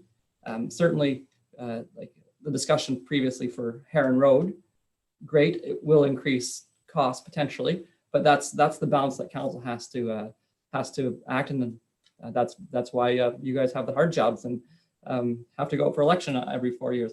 But it's just a reminder about that. Thank you, Mr. Mayor. Go ahead. Sorry to interrupt. Before we get to the road fleet maintenance, Yohan, can you do me a favor at a certain point in time before we come back to our budget at a later date? But going by what Councillor Lang was saying in regards to surface treatment and our gravel roads, it's not that I drive by there on a regular basis, and I certainly don't go down that road. But I look at a road like Hay Road. It's probably one of our only gravel roads left. I presume it's probably about a kilometer that's left in the southwestern part of our municipality. I'm not looking at so much the cost, or I know there's only minimal amount of homes on that road, but I'm looking at the cost in regards to how much gravel we put on there on a regular basis, plus what is the cost to get our grader there on a regular basis just to grade that one particular road. I think there'd be some cost savings over a period of time if that was tar and chipped. It's over and done with. We don't have to bring the grader in from wherever it's coming from. I just think there's be a drastic cost savings just to get that road out of the way and it's done, and then our grader can spend more time in the northern part of our municipality where our granular roads are. Comments if you would. Yeah, we can certainly look at that. It will be part of the roads needs study that we're undertaking right now. We still do have a significant number of granular roads on concessions in more in the northern parts of the municipality that are part of the plan. But as you say, there may be some benefits as far as operationally to looking at some of the dead end roads we would be looking at as we treat certain areas with surfacing. And there is some advantage in many cases to having them done at that time, so that we're, as you've mentioned, Mr. Mayor, not deploying a grader to a site that's only less than a kilometer long. So as we go through this next stage of the roads needs study and develop our capital plan on a go forward basis, I think we need to start considering those dead end roads, because we have, I believe we've put surface treatment on approximately 100 kilometers of what was previously granular roads in the last 7 years. So we wish to continue with that and look at our priorities. So I appreciate your comments, and we will certainly be reviewing that. Okay, thank you. It's more of the comment. There's no other granular roads around, the Summerstown area or Summerstown subdivision or anything more or less south or west of that one that would bring the grader there in a very short period of time. So it's just more time consuming, and the cost of running that grader up there to do that kilometer or less road. I think we need to start looking at those and get those out of the way. And I just use J Road as a particular one just because it comes to mind all the time in regards to that everything else around there is paved, but it's the only little section of that area out there is that it's not paved. Yeah, and maybe to Mr. Mayor, through you, to a point that Councillor Jaworski has made earlier, and I believe all of Council endorsed, that we need to make sure that we coordinate our works. And the only granular roads left in that area are Airport and Fraser Road, and we have deliberately held off on completing those, and Lapierre Road as well. We've deliberately held off on doing those roads because the MTO will be reconstructing the overpass starting next year. And certainly we don't want to surface treat a road and then have heavy construction equipment back and forth over a period of a construction season or two construction seasons. So there is those considerations as well.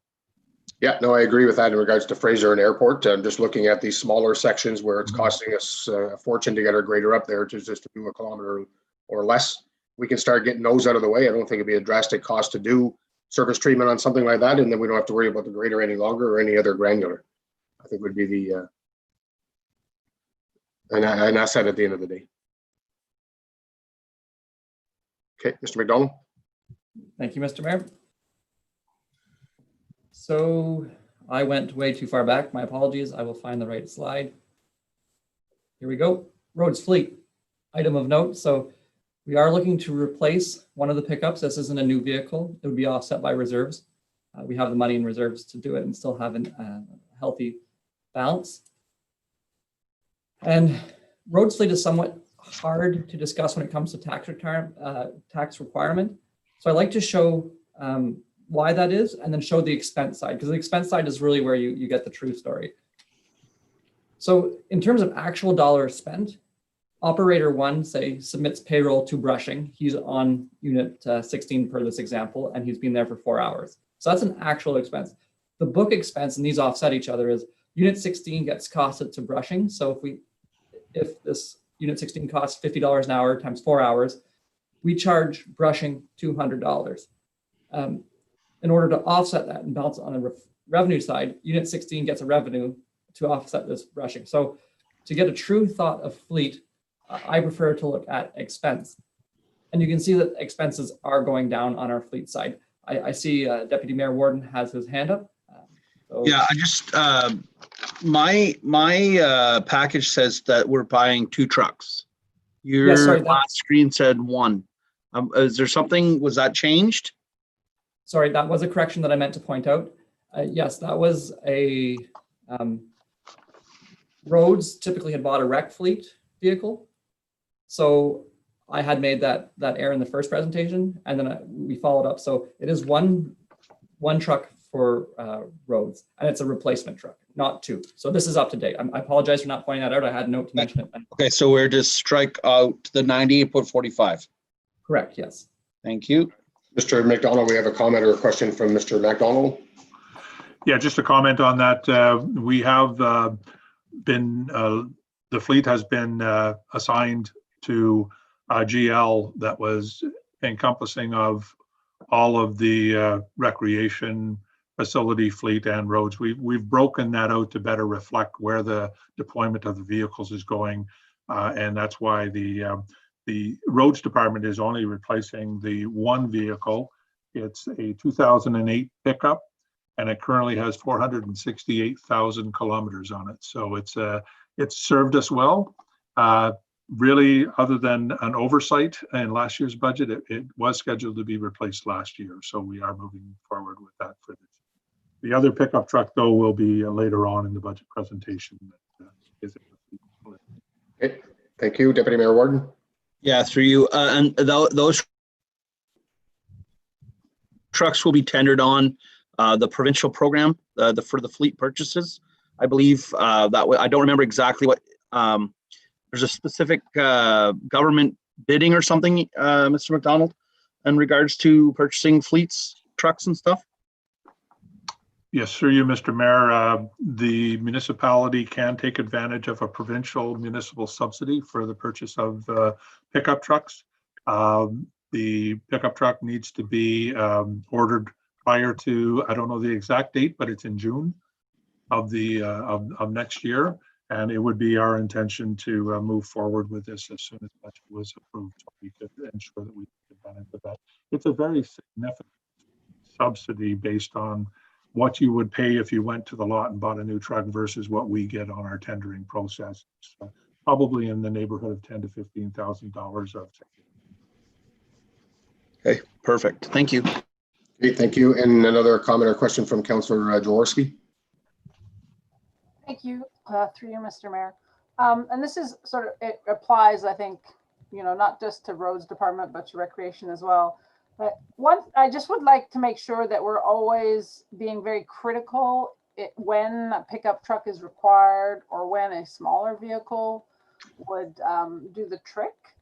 I recognize that we get pickup trucks at a very good rate, but I understand that also the municipalities also get very good rates for smaller vehicles as well. And like one of the presentations at the recent AMO conference was on how, this is typically a sector where municipalities can save quite a bit of money and environmental impact, because in their research, generally speaking, the pickup trucks are never used as pickup trucks. They're nothing ever gets put in the box or nothing ever gets pulled by them. So, and I mean, the cost of fuel, even, it is still very significant. They're like twice as fuel inefficient as a smaller vehicle. So I would just like to test that we really do need a truck in this case, and but this comment flows through all our, small people mover fleet. That I would like that we test that every time. Do we really need a truck, or could something more fuel efficient and less costly do the job?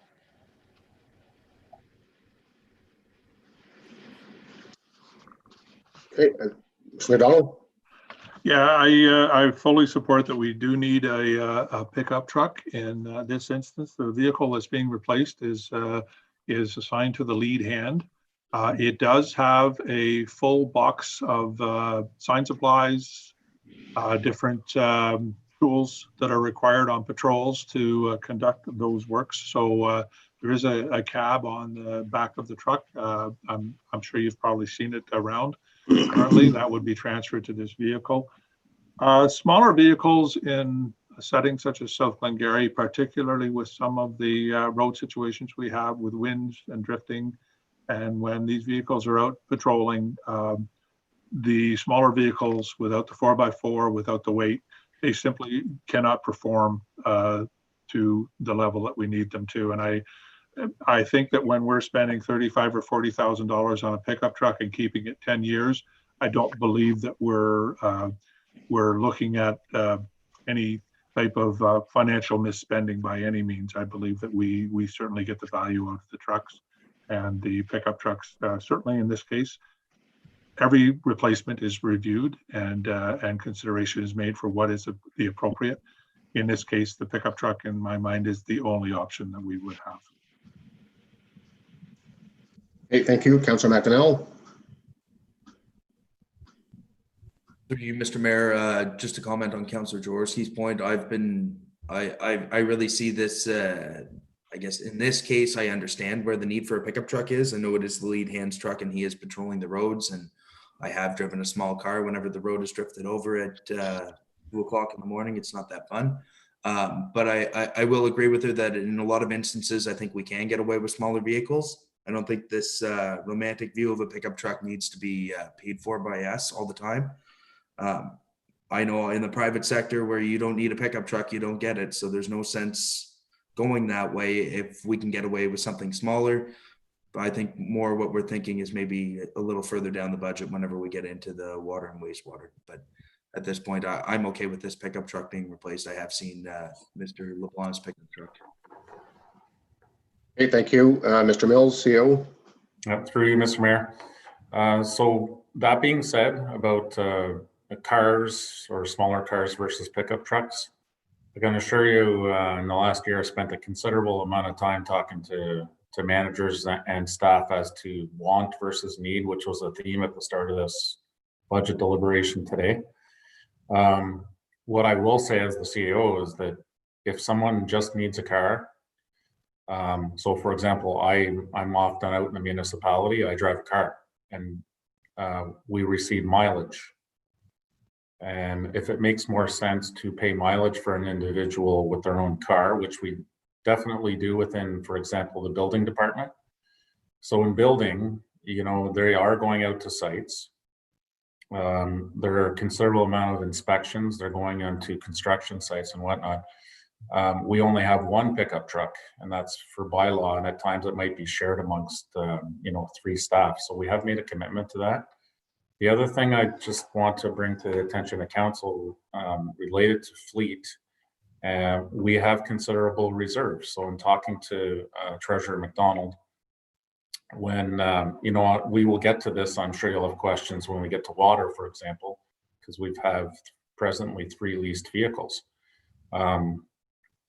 Over time, that if we are putting money aside in reserves for fleet, we have to make a decision. I think we need to make a decision at this budget meeting and at the next budget meeting and come to decisions, understanding that we are going to be nimble when it comes to purchasing. That's what you're saying. You want us to be nimble in terms of purchasing pickup trucks. My response to that is we are.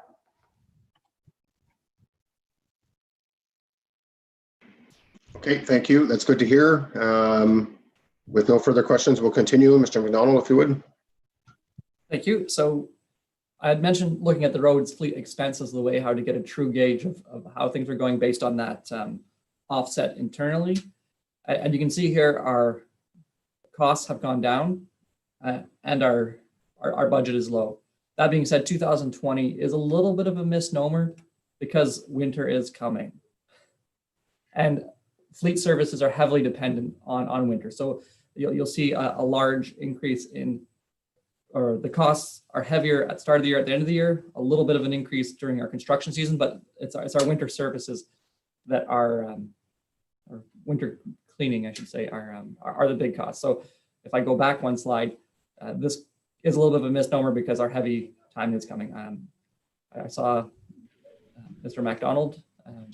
Yeah, just maybe one comment further to that is in the where you're looking at the 2020 actuals, that doesn't include the fuel hasn't been allocated out to the vehicles as of yet too. So that cost is not in the up-to-date number at this present time for 2020.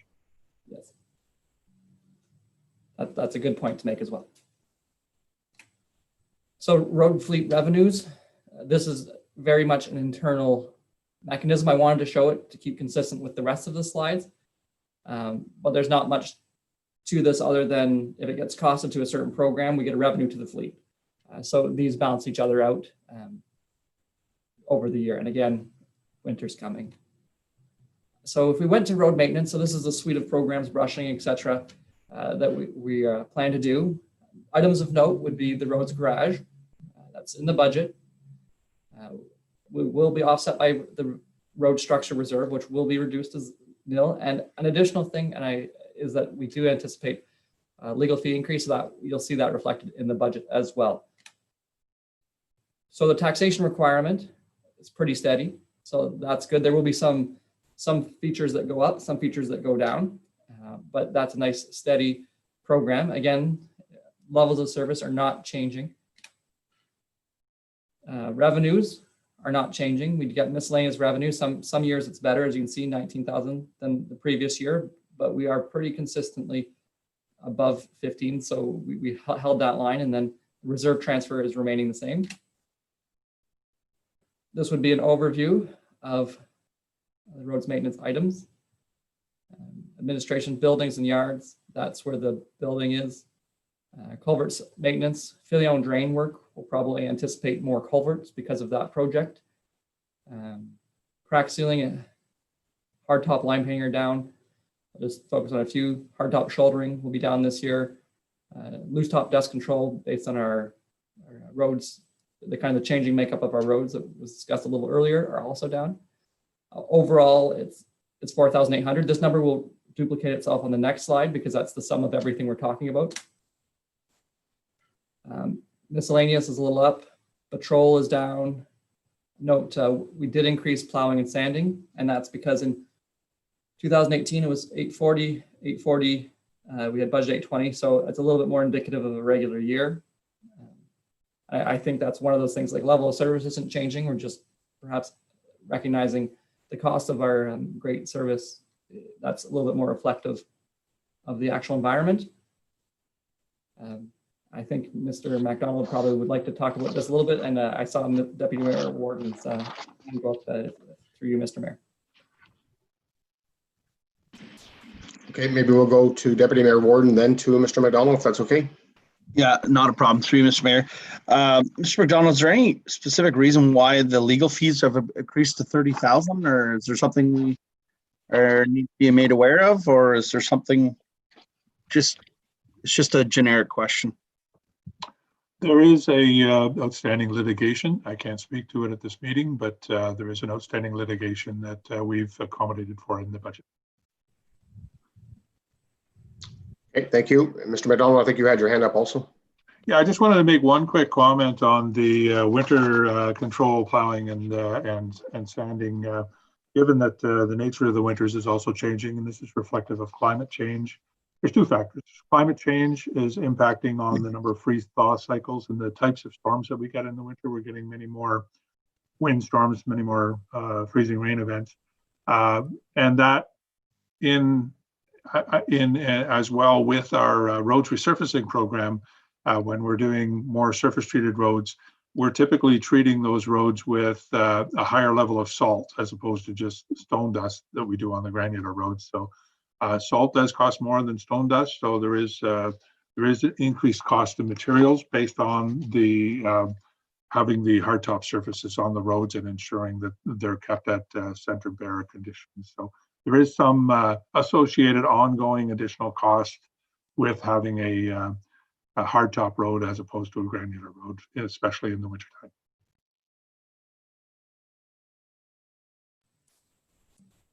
I see that Deputy Mayor Warden has electronically raised his hand. Okay, sorry, go ahead, Deputy Mayor. Through you, Mr. Mayor. Mr. McDonald, I know we are just at the forefront of the route optimization study that was done. Was there any of those efficiencies like factored in your budget this year, or is it kind of status quo and then we'll reevaluate next year? Yeah, we, through you, Mr. Mayor, we will be bringing a report to the November 16th council meeting to receive the final route optimization report based on some discussion on the feedback from the original presentation. The The routes, we are looking at implementing some of that optimization this year, although we won't be able to implement it fully until the 2021-22 winter season, when we're at that time hopefully deploying out of the new facility on Airport Road. But we are looking at, and in particular, I'll comment on the Glen Road and Town Road. They're in a single route. That route has been designed that we can do 3 passes in the time that all the other routes are covered twice. So we've looked at that efficiency and adjusting that route with reducing the length of it so that we can prioritize Town and Glen Road where we have our highest traffic volume. Perfect. That's good. Thank you. Okay, great. And just thinking about it, moving to Airport Road might take some of that time off that grader going to Hay Road. So that's an unintended win. Just trying to be funny. Sorry. All right.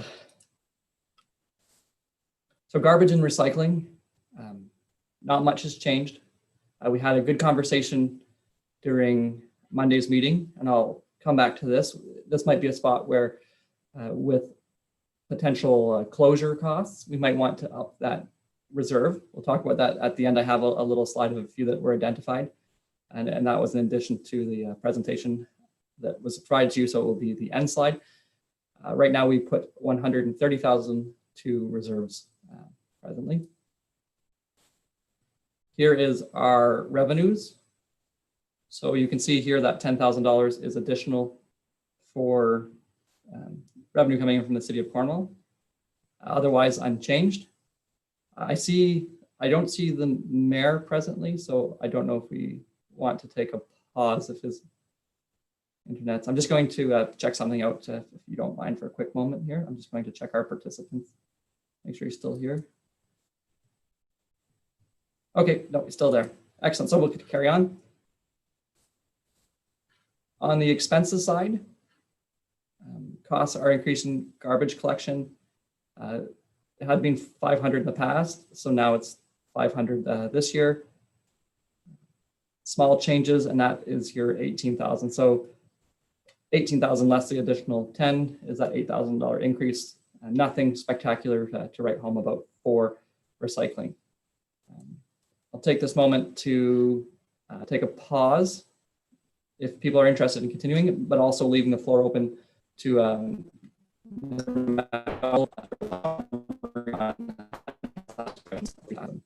this would be the end of infrastructure. Yeah, thank you. You were breaking up there a little bit, Mr. McDonald, but just a couple of quick comments on the garbage and recycling program. One thing I think that council needs to be aware of is that we have held the line on our tipping fees at our landfill sites for many, many years. I'm not suggesting that we consider raising them.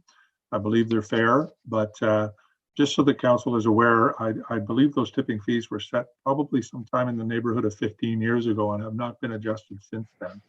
So our revenue stream is fairly consistent, and we have held the line on increasing any tipping fees for the landfill site. So I believe we've tried to make the most of those sites and ensure that we provide access to the sites at a reasonable cost. Now, given that we have been advised that our transition date to full producer responsibility in our recycling program is 2025, as council knows, the current contracts were extended to December 1st of 2021. That would allow us then to put out a 4-year tender with the current levels of service, which is a decent time frame to get competitive pricing for both our garbage and recycling collection.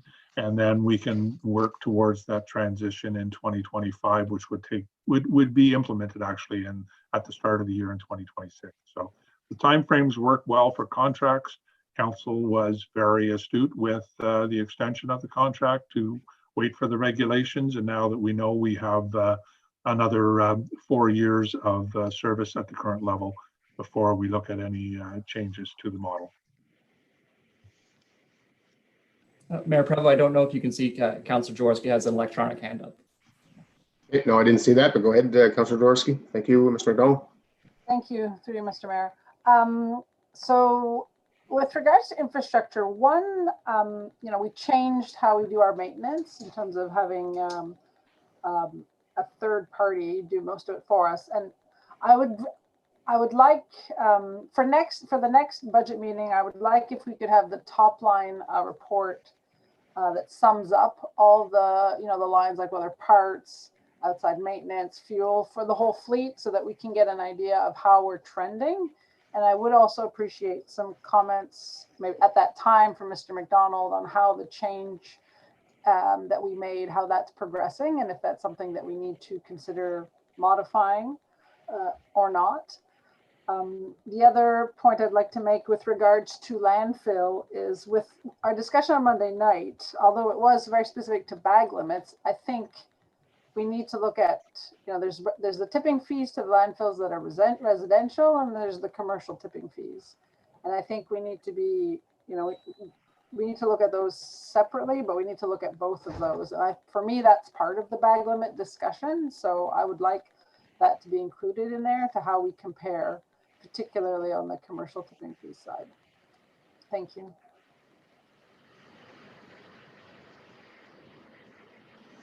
Thank you. Councillor Lang. Thank you, Mr. Mayor. Just my own information, and I should know this, but I don't. For commercial tipping fees, are our dumps restricted to our residents, or can people from Cornwall come and dump commercial waste at our dumps? And I'm just curious on this, because if they can, then I want to make sure our fees are at least enough to keep them at their own dump. Mr. McDonald. Yes, through you, Mr. Mayor. The landfill sites, the certificates of approval only allow the municipality to receive waste, either whether it be residential or commercial, from businesses or residents that are property owners within the township of South Glengarry. Just to go on, it's just a question further to Councillor Lang's question in regards to how do we know that it's coming from one of our residents in our municipality? If it's a construction company that's going out, that lives in our municipality, that might be working in the city of Cornwall, how do we know that it's not coming to our landfill site? Through you, Mr. Mayor, when they attend the landfill site, they have to provide the registration number for the property owner that they're bringing waste from. So if it's a third-party contractor that's doing a renovation in a house, they need to provide us with the location of where that waste is being created, where it's coming from. So we do track that so that we ensure that the waste that we receive is coming from South Glengarry municipality. Okay, thank you. Mr. McDonald. Me, Mr. McDonald? Okay, thank you. Thank you, Mr. Mayor. I'll just share that screen again. There would be consideration for a break at this point. Community services is fairly status quo, not too many slides. Could we get into that one, and then after that one, take that break? I think as long as we don't get too hung up on the minutia, then we should be fine. Yeah, carry on. Thank you. So community services. The items to note, we are getting permitting software. It's going to cost $6,000. This is increasing our, we got just offhand what that's called. I'm going to look down here for a quick moment on my paper copy. Improve internal and external communications, strategic goal 5. So we will have online permitting. We're moving to that model, which I think will be well received. In addition, I wanted to note that we haven't decreased the economic development budget for projects. These are the projects which you see in front of you. A GIS upgrade, 15,000, student to implement 7K. That would come out of modernization funding. A virtual market gala and heritage walk. The prices are there respectively. Website update for 2.5 and the community signs for 20,000. In addition to the money here, we also have some money for signs, increased signs in the roads budget too. So we're hoping to do some, be successful to get some RED funding, rural economic development funding. And in addition to that, as mentioned earlier, we have the CIP at 30,000 budgeted when it had been in the past at 60,000. I see that Deputy Mayor Warden had put up his electronic hand. Through you, Mr. Mayor. The $6,000 for the permitting software, we had already budgeted a substantial amount of money for something similar to this. Can you differentiate what this is versus what we allotted for. I believe it's almost 3 years ago, or at least 2 years ago, and the funds were put aside. They were left as a reserve in that department. Can you allude to that at all, Mr. McDonald or Miss Haley? No, I think that's a good point to bring up, Deputy Mayor Warden, in that we might be able to offset some of that from a transfer to reserve, which would decrease the pressure of the budget. So that wasn't considered at that moment, but that's something I will look into and have a better answer for you at the next meeting. But that's a good memory. Thank you. So that's a suite of products, services we're intending to deliver. The tax requirement, as you can see here, 2020, 2021 has gone up a little bit. Again, levels of service remain the same. You saw on that previous slide the few things that will be switched in and out, because obviously we're not going to do the same things in economic development as we did last year. Here are your revenues, transfers from reserves, as much as it says up, and that arrow probably should be red and downward in this case. We are taking out less from reserves. That's mostly for property standards planning. Again, that reserve transfer for LiDAR, we're no longer doing that in 2021. That will be complete and we'll get funding from the government. When it comes to costs, again, this is a fairly high level view. The building department, Gary, or our CBO, sorry, will be retiring. So that's something to note in this budget. So there might be some overlap of training that will be required. Fortunately, when we split apart our bylaw from our bylaw from our building, I think there was a little bit of overlap in salary. So we're able to accommodate that change while at the same time delivering a decrease in budget, which doesn't always happen, and that's great. Economic development, we've moved some advertising to corporate services. We have also, as I said, mentioned that CIP from 60,000 to 30,000, which is traditionally what has been spent on it. And again, with that kind of thought that we don't need to help people spend this year, we need to help people save, and that's done through taxation. But that is certainly a discussion point. I see Deputy Mayor Warden's electronic hand go up. If I just may continue on this point for this thing, emergency coordinator doesn't change so much. There will be more training so that our GM of infrastructure service is not alone in the ability to do this. Planning and zoning, downward pressure because we're not spending money on the LiDAR project, which is the floodplain mapping. And property standards and bylaw, we shaved a little bit up there now. If I may, through you, Mr. Mayor, Deputy Mayor Warden had wanted to have a moment. Okay. Thank you, through you, Mr. Mayor. Mr. McDonald, in regards to the CIP funding being dropped from 60 to 30,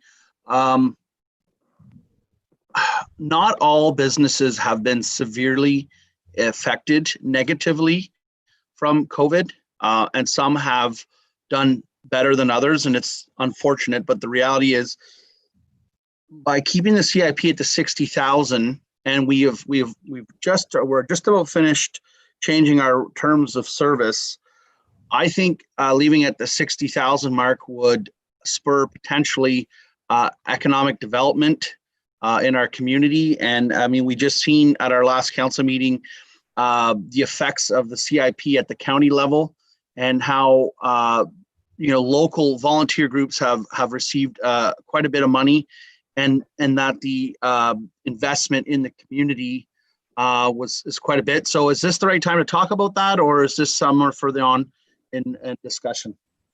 I think this would be a good discussion to have en masse right now, because if 3 of 5 councillors kind of tentatively say, yes, we'd like to include that 60,000, then certainly I'll make a note to put it into for our next presentation. And if 3 of 5 of you kind of shake your head no for this, then then it can remain at 30. But right now it's 30. So maybe open up the floor. I'll stop my sharing so you can see each other. Okay. I'm going to go to Councillor McDonnell, then Councillor Lang. Through you, Mr. Mayor, I agree with Deputy Mayor Warden. I think we've really made some good strides in the last little while as we've updated our terms and condition, and we've really made it more accessible. Well, the big thing was the accessibility, Deputy Mayor.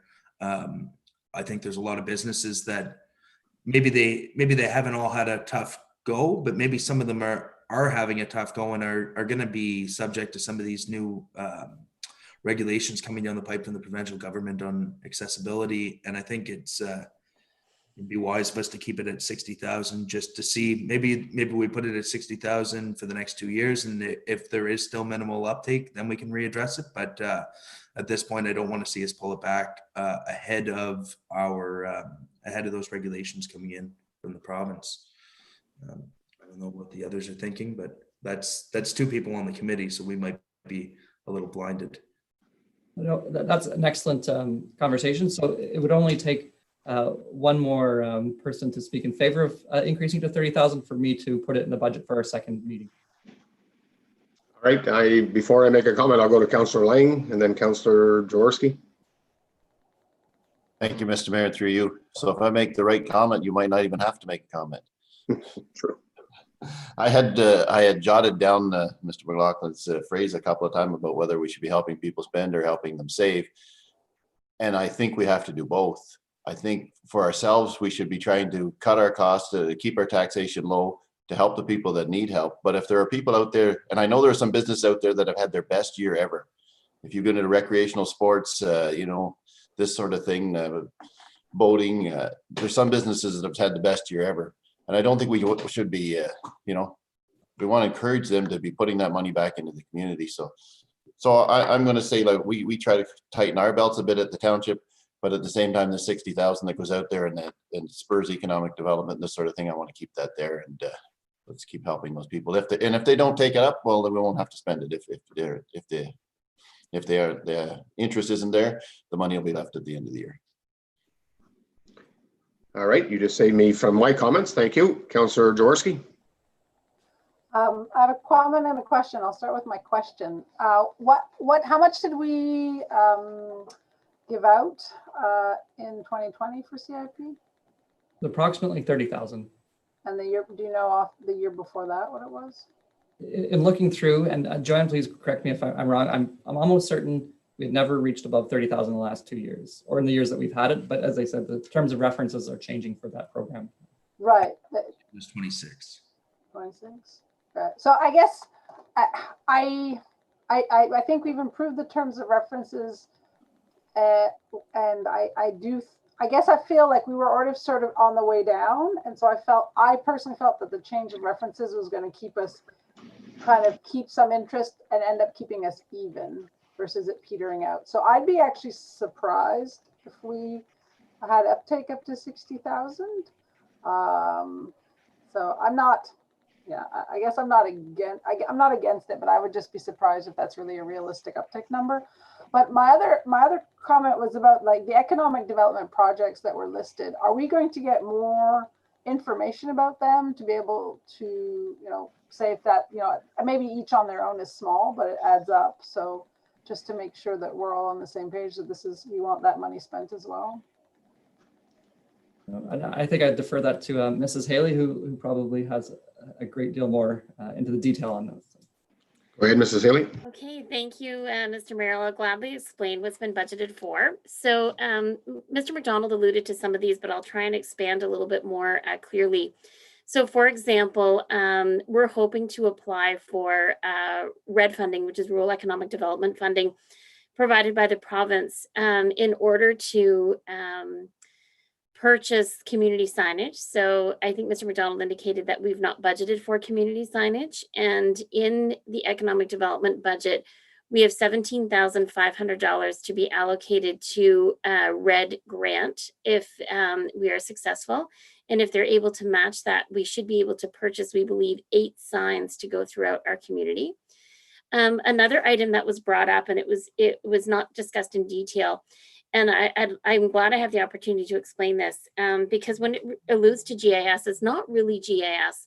What it is it's an opportunity to create a tool for our vacant land inventory using GIS software, so that if you're a business owner located, out of our community or anywhere for that matter, even in our community, you'll be able to go to this platform and be able to see what lands are available the components of the land, such as zoning, size, tax rates, things like that.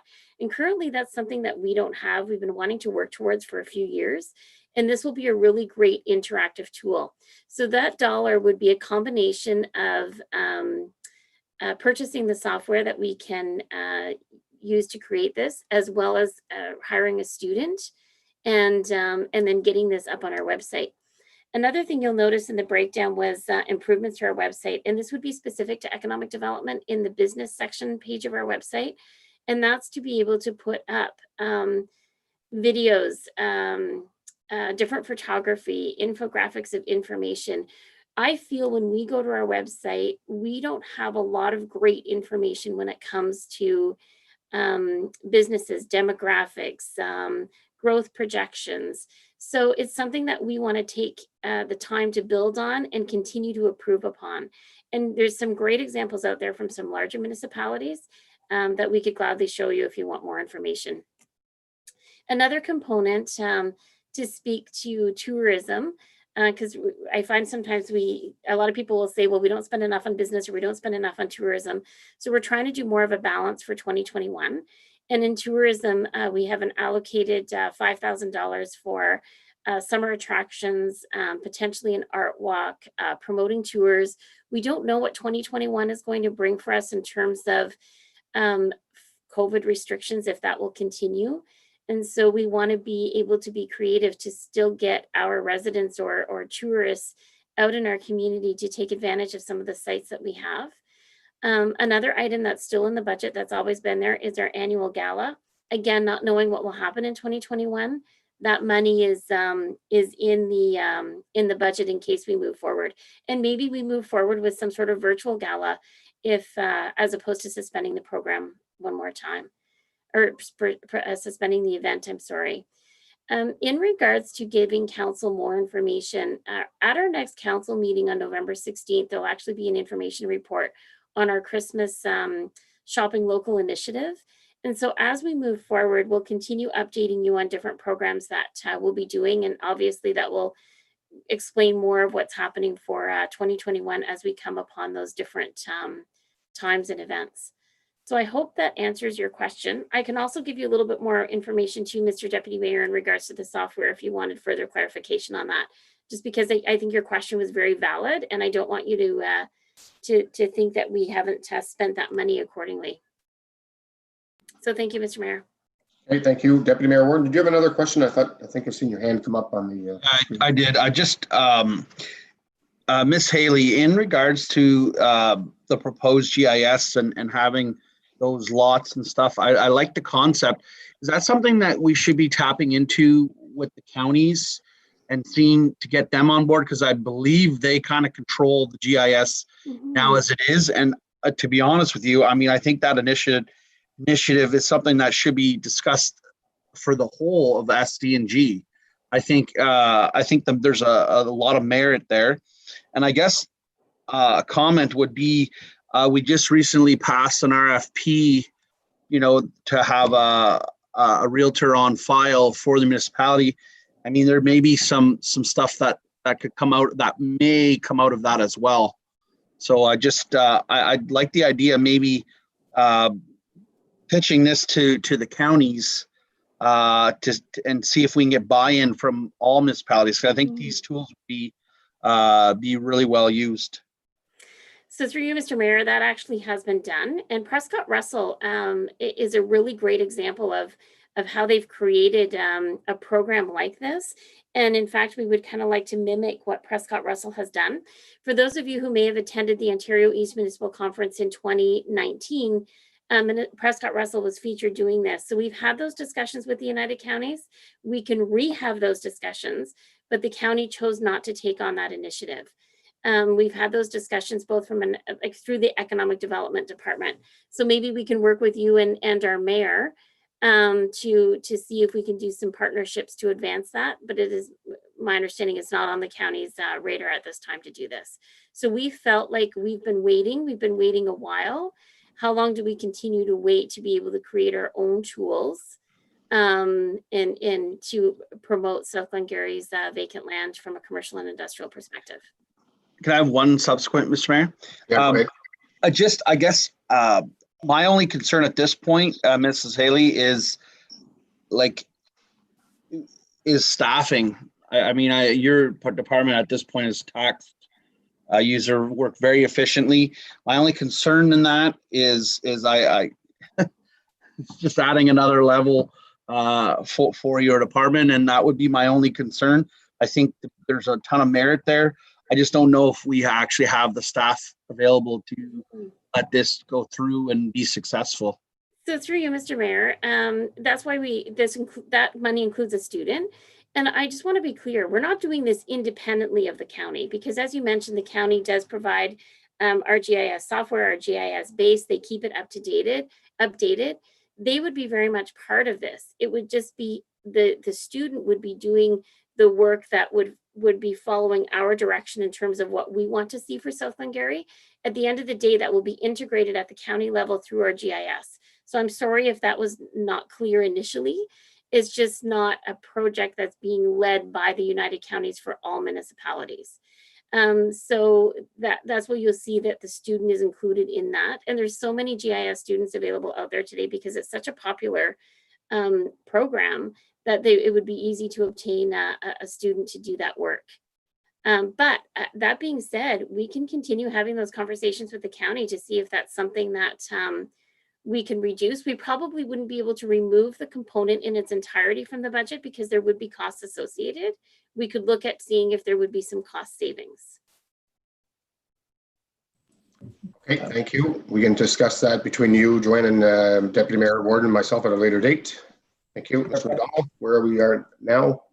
Yeah, Councillor Jaworski did have her electronic hand up. So My apologies, Councillor Jaworski. No, that's okay. I just wanted to ask a supplemental for what I'd asked previously. I just wanted to clarify. So the budget amounts that we have listed here, there's also red funding for these things on top.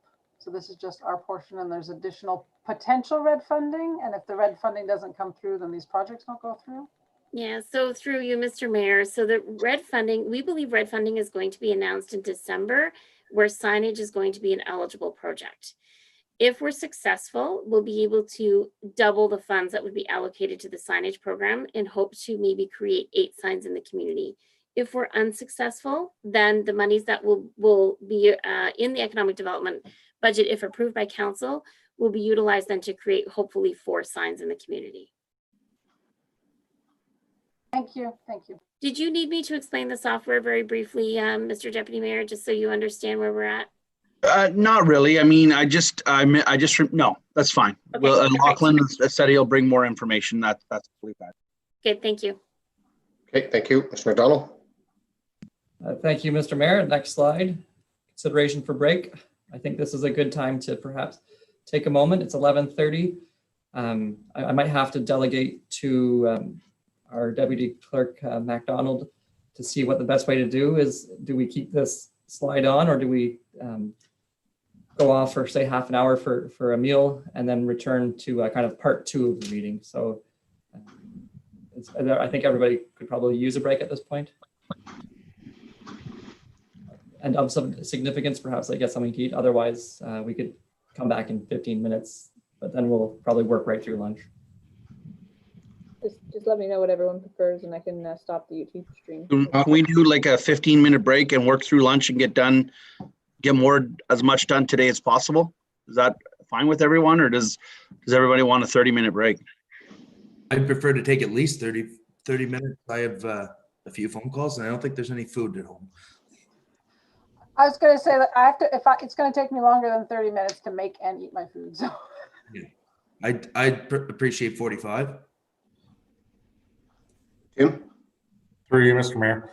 So the intention today is to get through the complete presentation. And the reason for that is staff then would want to take any recommendations, considerations for adding, subtracting, reviewing things, so that when we come back on November 20th, we're going through it, well, maybe not this length of time, but I think if we have it scheduled until 3 o'clock today. Not saying it's going to take that long, but staff would certainly appreciate getting through for lack of a better expression, having their marching orders to come back to you for November 20th, 2 weeks from now.